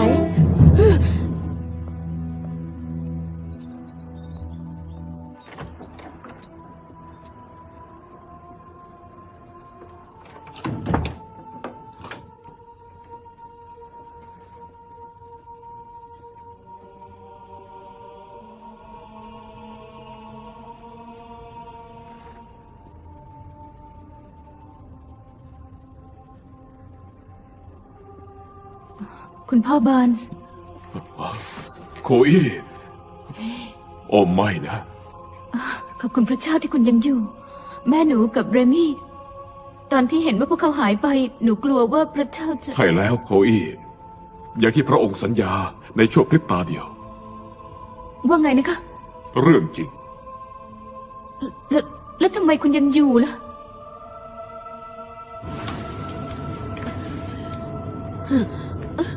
มันอยู่ในไบเบิลพ่อแม่ส่งฉันไปแคมป์ฤดูร้อนหนึ่ง และทุกคนก็พูดกันเรื่องนี้ พวกเขาบอกว่าวันหนึ่งผู้คนนับล้านๆคนจะ หายตัวไปอะ ล้านเลย แล้วมันเขียนว่าไงอีก ฉันจำไม่ได้อะมานานมาแล้ว คุณจะบอกว่าเป็นฝีมือของปีศาจเลย เปล่า ฝีมือพระเจ้า อย่าบอกนะว่านายเชื่อเรื่องนี้ ไม่สำคัญว่าผมเชื่ออะไร พวกเขาอยู่ไหน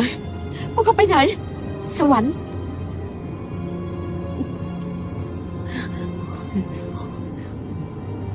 พี่เคพูดถูก หมายความว่าไง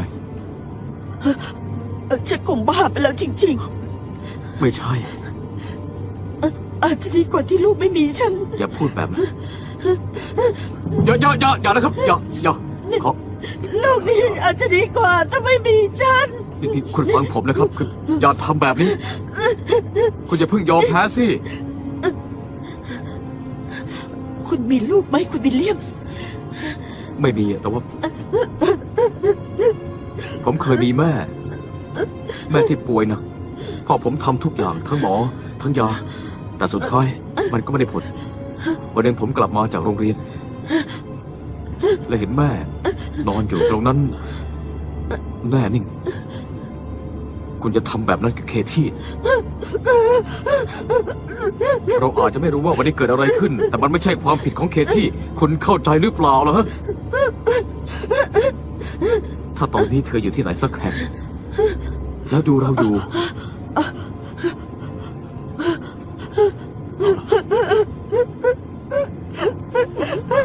ดีมากเยี่ยม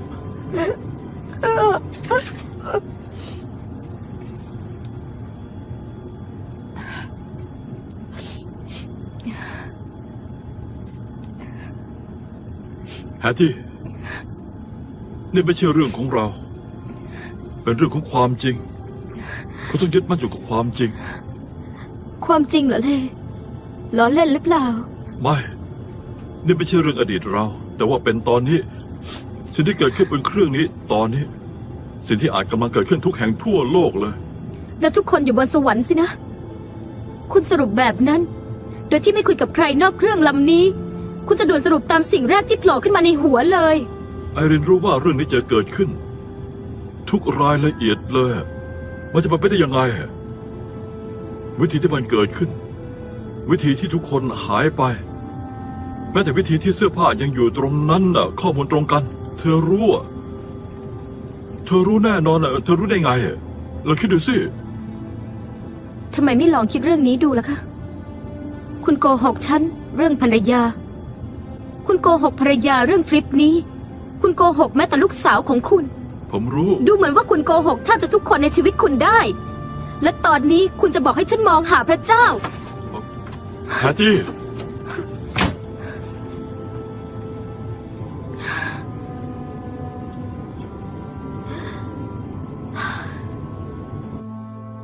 หนูไม่เข้าใจ คุณอยู่ที่นี่ทุกวัน คุณทำงานที่นี่ คุณเทศสอนที่นี่ มันไม่ใช่แบบนั้น หมายความว่ายังไงคะ ผมรู้คำสอน พูดได้ทุกบททุกวรรคเลย แต่นั่นยังไม่พอ หนูต้องเชื่อ เชื่อเหรอ เชื่ออะไรคะ พระเจ้าที่ฆ่าพ่อหนูเหรอ พระเจ้าที่กระชากเอาทั้งตัวแม่หนูน้องหนูหายไปจากโลกใบนี้อย่างนั้นเหรอ พระเจ้าที่ทำเครื่องบินตกและทำลายเมืองนี้ พระองค์ช่วยปกป้องพวกเขา จากอะไรคะ จากห่วงความมืดที่สุดของโลกใบนี้ การสูญเสีย สงคราม และห่วงความมืด7 ปีพระองค์พาไปสวรรค์ แล้วเราที่เหลือล่ะคะ แล้วหนูล่ะ หนูควรจะทำยังไงคะ มันไม่ใช่สิ่งที่เราทำแต่เป็นการสวดขอการให้อภัย เป็นการเปลี่ยนชีวิตเราเพื่อ พระเจ้าที่แม่หนูพูดถึงคงไม่มีวันที่จะทำอะไรแบบนี้ โคอี้หยุดก่อน ฟังก่อน ฟังคุณล่ะทำไมล่ะ คุณยังไม่ฟังตัวเองเลย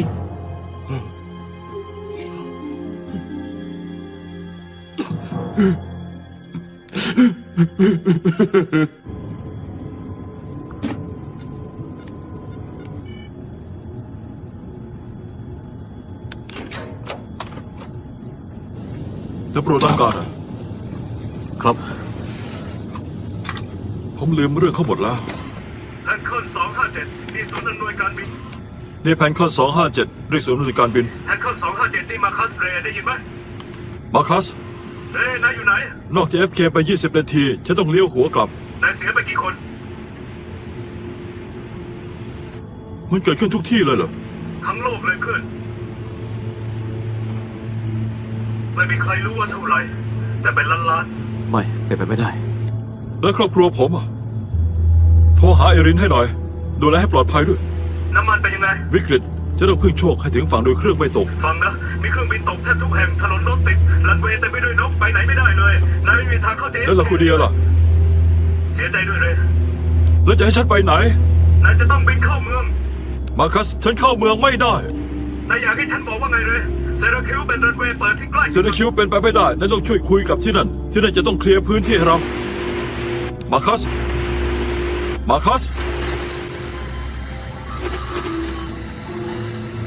หอ JFK นี่แพนคอน257แล้วมาเชื้อเพลิงผมต่ำขั้นวิกฤตผมต้องใช้รันเวย์ย้ำผมต้องใช้รันเวย์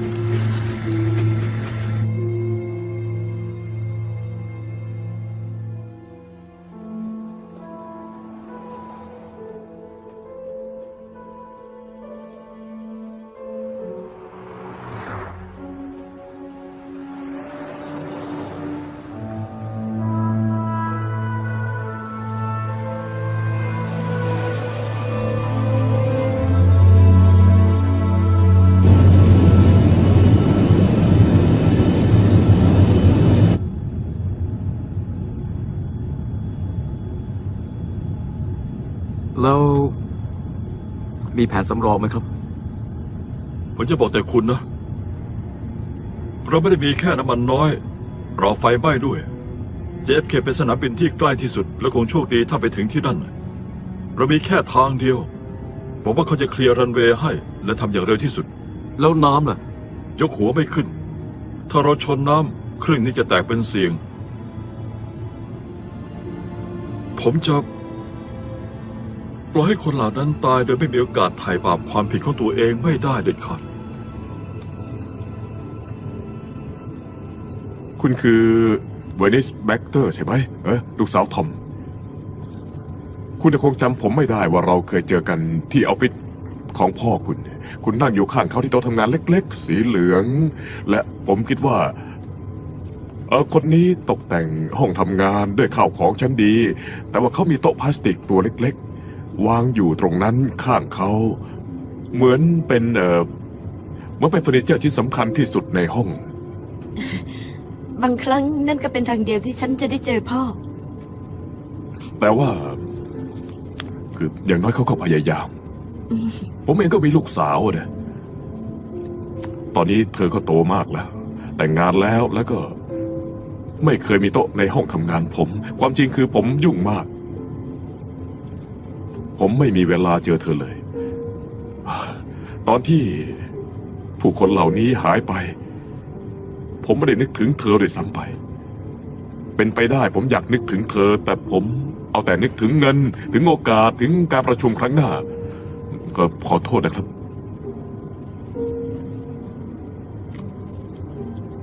ขอโทษด้วยคือตอนที่คุณพูดถึงเรื่องสวรรค์แม้ว่าผมจะอยากเจอเธอตอนกลับถึงบ้านผมหวังว่าเธอจะไม่อยู่ที่นั่น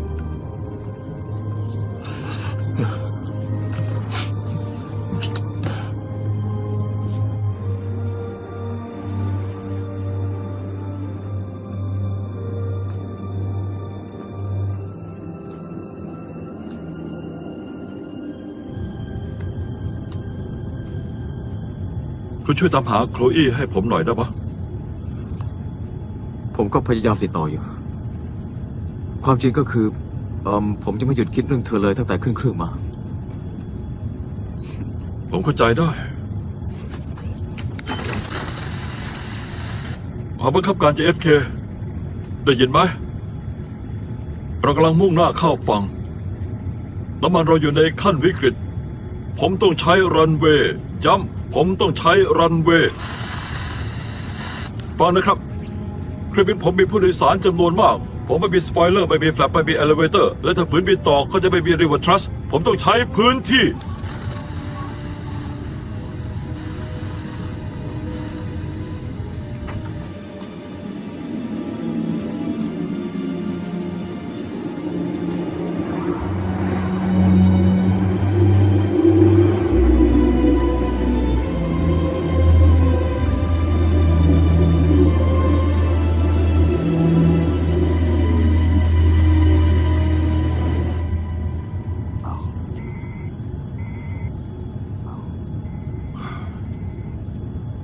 คุณอยู่กับเธอมะ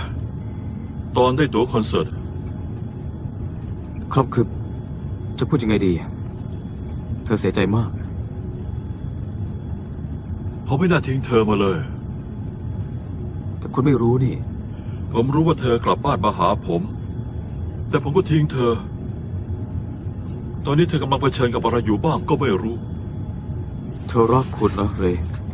เธอคงเข้าใจ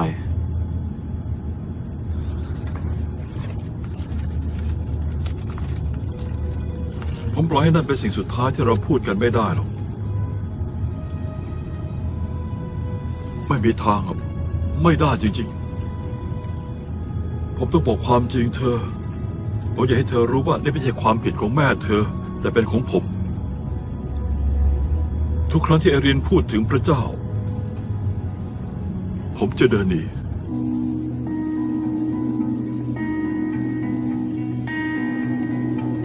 Tell me what does it look like in heaven? Is it peaceful? Is it free like they say? Does the sun shine bright forever? Have your fears and your pain gone away? 'Cause here on earth feels like everything good is missing since you left. And here on earth everything's different. There's an emptiness.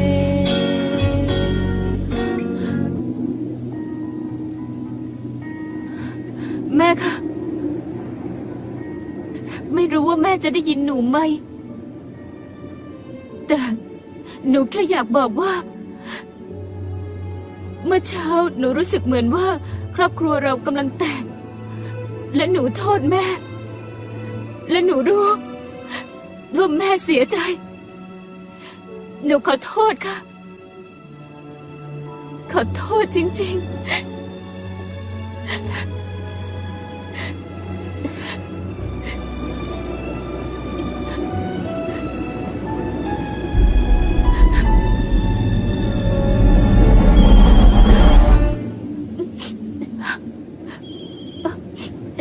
ฮัลโหล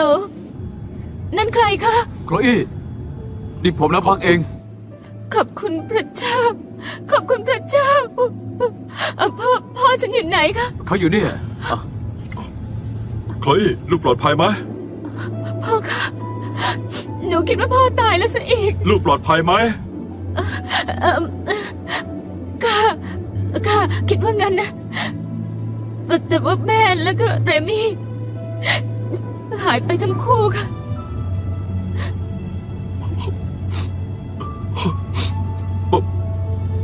แม่บอกพ่อแล้วเรื่องนี้ ค่ะ แม่บอกหนูเหมือนกัน พ่อรักลูกมากนะรักกว่าทุกอย่างในโลกนี้เลย เหมือนกันค่ะพ่อ หนูก็รักพ่อ พ่อขอโทษที่พ่อโกหกลูกแล้วที่พ่อไม่ได้อยู่กับลูกในวันนี้พ่ออยากให้ลูกรู้ว่าพ่อรักลูกมากแค่ไหน ไม่ว่าจะเกิดอะไรขึ้น พ่อคะทำไมพ่อพูดแบบนี้ล่ะ เกิดอะไรขึ้นอ่ะพ่ออยู่ไหน เรายังบินอยู่กำลังกลับบ้านแต่มันเกิดปัญหา สนามบินปิดทุกแห่งแล้วถนนก็ติดขัด เราลงจอดไม่ได้ อะไรนะ แล้วพ่อมีน้ำมันไม่พอเคย พ่อคะ เคย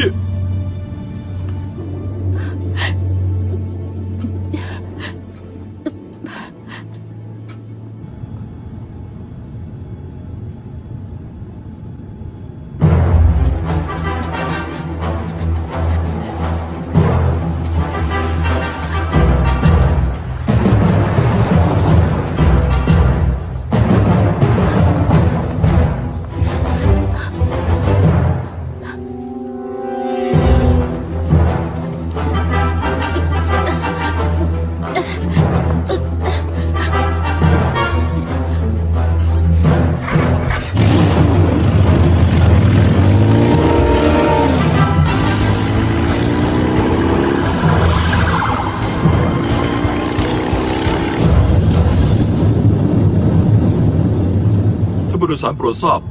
เรากำลังจะลดระดับลงสู่นิวยอร์กสนามบินปิดหมดทุกแห่ง ผมขอให้ทุกท่านนั่งประ กรุณารัด จำ เข็ ที่ มขัดด้วยนะคะ ขัดให้แน่นและอยู่ในความสงบด้วย แล้วขอพูดตรงๆว่านี่เป็นสถานการณ์ฉุกเฉิน มาก นี่เป็นเหตุการณ์วิกฤต ที่ผมต้องขอบอกกับทุกท่านด้วย เรากำลังติดต่อภาคพื้นกำลังหาสถานที่ลงจอดทางเลือก แต่ว่า น้ำมันเราต่ำมาก กรุณาปฏิบัติตามพนักงานต้อนรับอย่างใกล้ชิดนะครับ และถ้าคุณเชื่อเรื่องสวดมนต์นี่เป็นโอกาสเหมาะสมแล้ว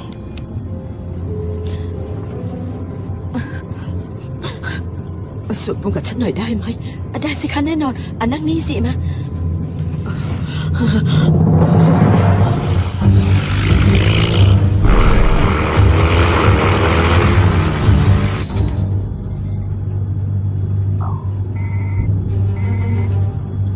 ไม่ได้ ยังไม่มีสัญญาณ ลองไปเรื่อย ครับผม ๆ ผมต้องเอาเครื่องลงจอดให้ได้ ลงจอดอะ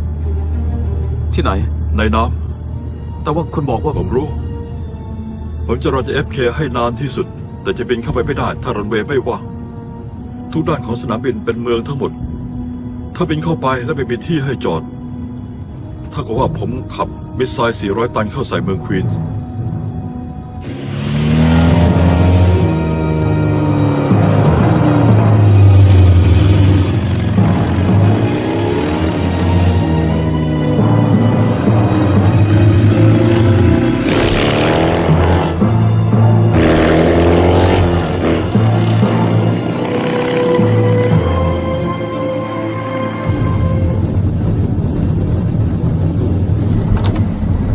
บังคับการ JFK ที่แพนคอน257กรุณาเคลียร์รถไฟฉุกเฉินเดี๋ยวนี้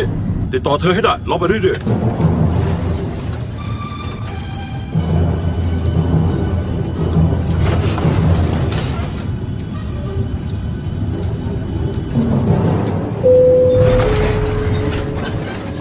ผู้โดยสารทุกท่าน กรุณาให้ความสนใจเต็มที่ขณะปฏิบัติตามขั้นตอนฉุกเฉินค่ะ ใต้เบาะที่นั่งของคุณมีเสื้อชูชีพเก็บอยู่กรุณารัดเข็มขัดนิรภัยให้แน่นจนกว่าเครื่องบินจะทำการลงจอดสนิทจากนั้นกรุณาปฏิบัติตามคำสั่งของเรืออย่างเคร่งครัดค่ะใต้เบาะที่นั่งของคุณมีเสื้อชูชีพเก็บอยู่ กรุณารัดเข็มขัด ขอ JFK นี่แพนคอน257กรุณาเคลียร์รถไฟฉุกเฉินเดี๋ยวนี้ขอ JFK นี่แพนคอน257เคลียร์รันเวย์เดี๋ยวนี้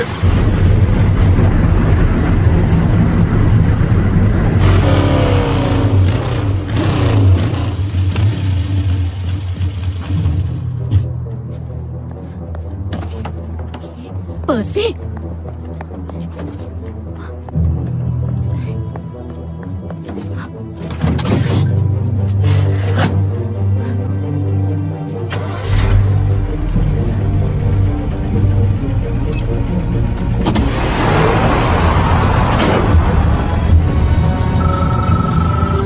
บ๊อบได้ยินใช่ไหม โคลอี้ เปิดลำโพงหน่อย ฉันว่าฉันเจอจุดให้คุณลงจอดได้แล้วอ่ะ ทางหลวงใหม่สายตะวันตกใกล้ห้าง แถวนี้ไม่มีคน ฉันคงพอเคลียร์พื้นที่ให้ได้ ระบบนำทางเราเสียคงหาไม่เจอในความมืดหรอก เฮ้ยโคลอี้โทรศัพท์คุณเปิดแอปเข็มทิศหน่อยสิ โอเค แป๊บนะ เอาละได้แล้ว โอเค ดูข้างล่างนะ เห็นตัวเลขเล็กๆมั้ยอ่านให้ผมฟังหน่อย โอเค40.66.34 เหนือ 73.78.32 ตะวันตก เอาละได้แล้วเรียบร้อย เฮ้ยมีพื้นที่มากแค่ไหน หนูอยู่ที่ครึ่งไมล์ค่ะ แต่ยังมีอีก อีกเท่าไหร่ อย่างน้อยต้องไมล์หนึ่ง โอเค แป๊บนะคะ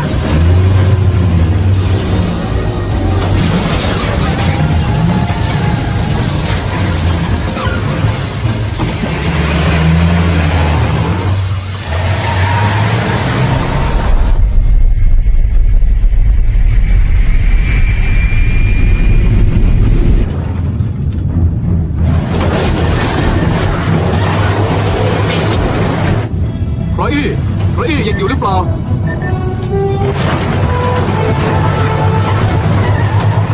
ฉันอยู่ที่7/10 8/10 บ๊อบได้ยินไหม ฮัลโหล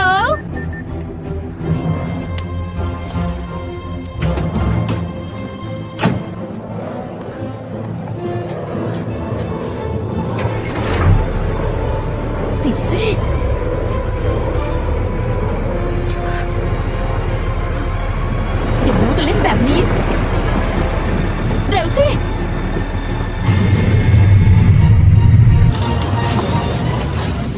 ต้องมองหาจุดอะไรสักอย่างหนึ่งจะได้รู้ว่าจุดลงจอดเริ่มตรงไหน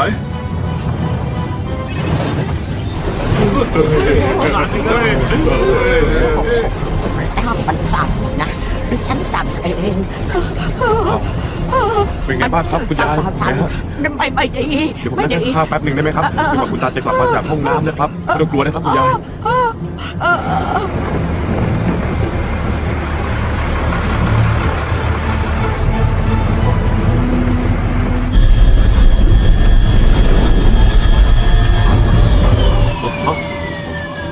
น้ำมันหมดแล้ว ว่าไงนะ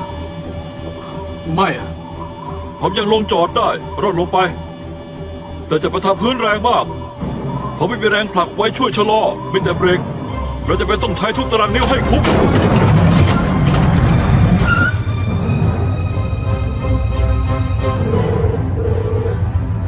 พ่อคะ เฮ้ย โคลอี้ ถนนตันแล้วอะทั้งเส้นยาว9/10 ไมล์แต่ว่ามีอุปกรณ์ใหญ่ๆขวางเต็มไปหมด 9/10ก็ได้แล้วล่ะลูกแต่พ่ออยากให้ได้จุดสว่างๆที่เห็นชัดหน่อยว่า จะได้รู้ว่าจุดลงจอดอยู่ตรงไหน ค่ะ หนูกระพริบไฟหน้าอยู่ค่ะ เห็นไหมคะ ไม่เราอยู่ห่างมากอะขอเป็นอะไรใหญ่ๆสว่างๆเหมือนพลุหน่อยได้ไหมแต่ไม่มีเวลาแล้วพอต้องลงจอดแล้วโคลอี้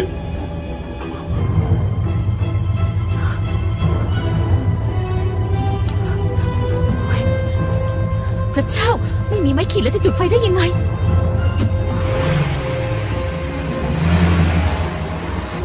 เรามีที่ไม่พอใช่ไหม ถ้าไม่พอผมไม่อยากให้เธอคิดว่าเป็นความผิดเธอ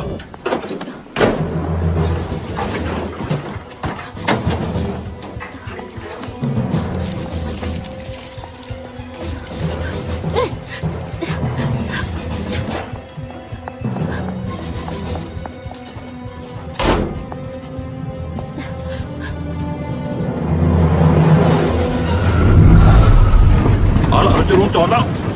คุณเห็นอะไรไหม ไม่ฮะ ดูเอาไว้นะเราอยู่ห่างราว3 ไมล์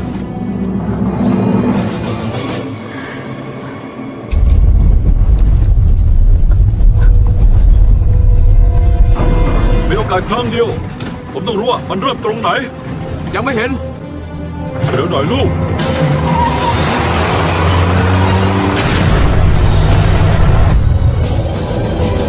ตรงนั้นน่ะ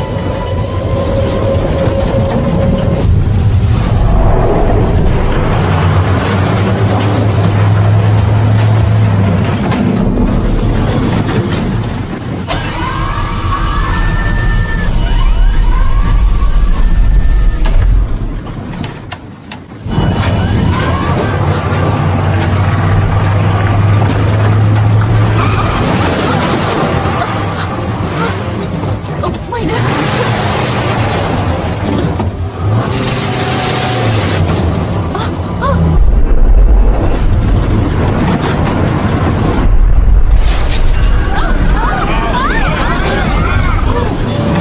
ที่เราจอดแล้วไม่ทำงาน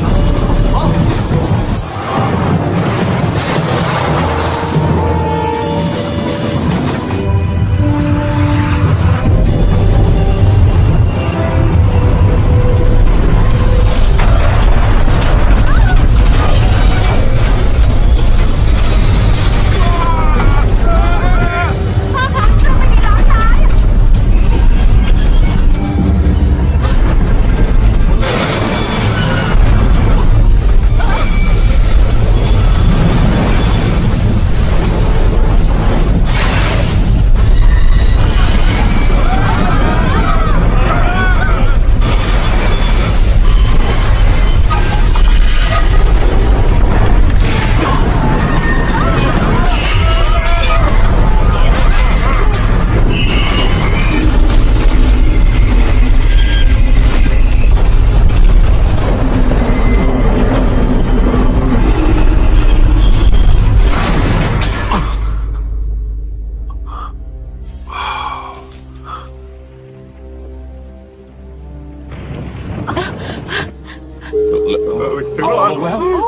ถึงที่แล้ว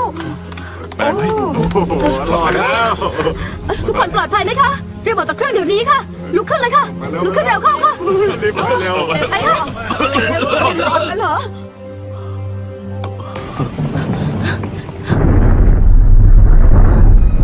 ถ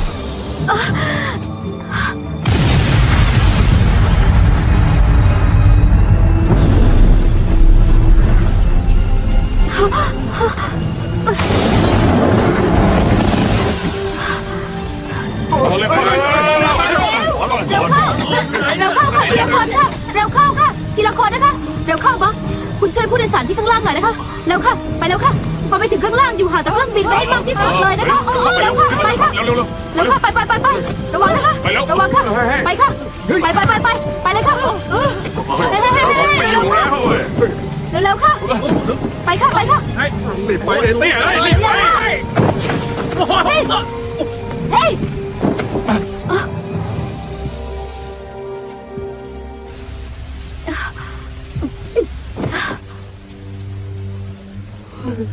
เป็นไงบ้าง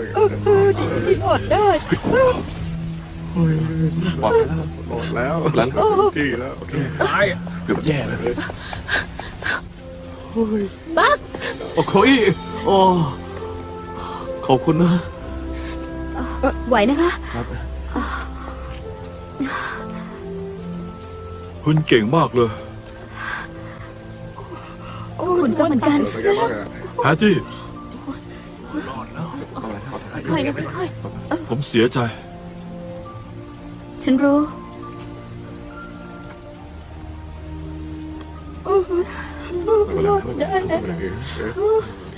พ่อคะ พ่อต้องอยู่ที่นี่กับลูก กับแม่แล้วก็เรมี่พ่อไม่น่าบินไปเลย หนูดีใจแล้วที่พ่อไม่เป็นไร หนู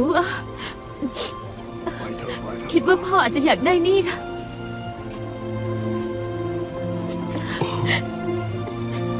เราปลอดภัยแล้วไม่เป็นไรนะ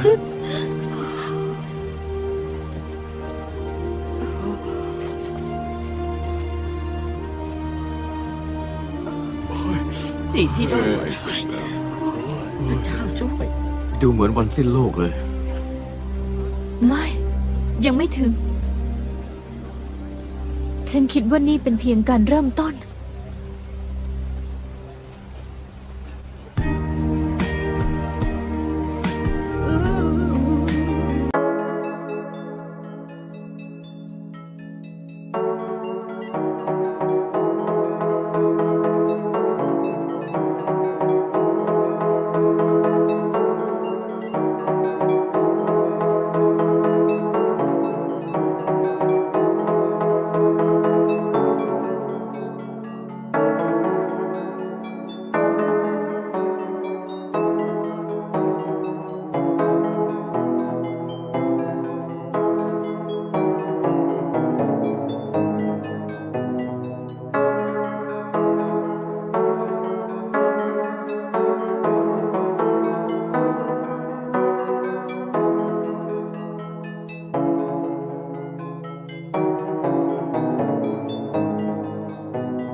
you.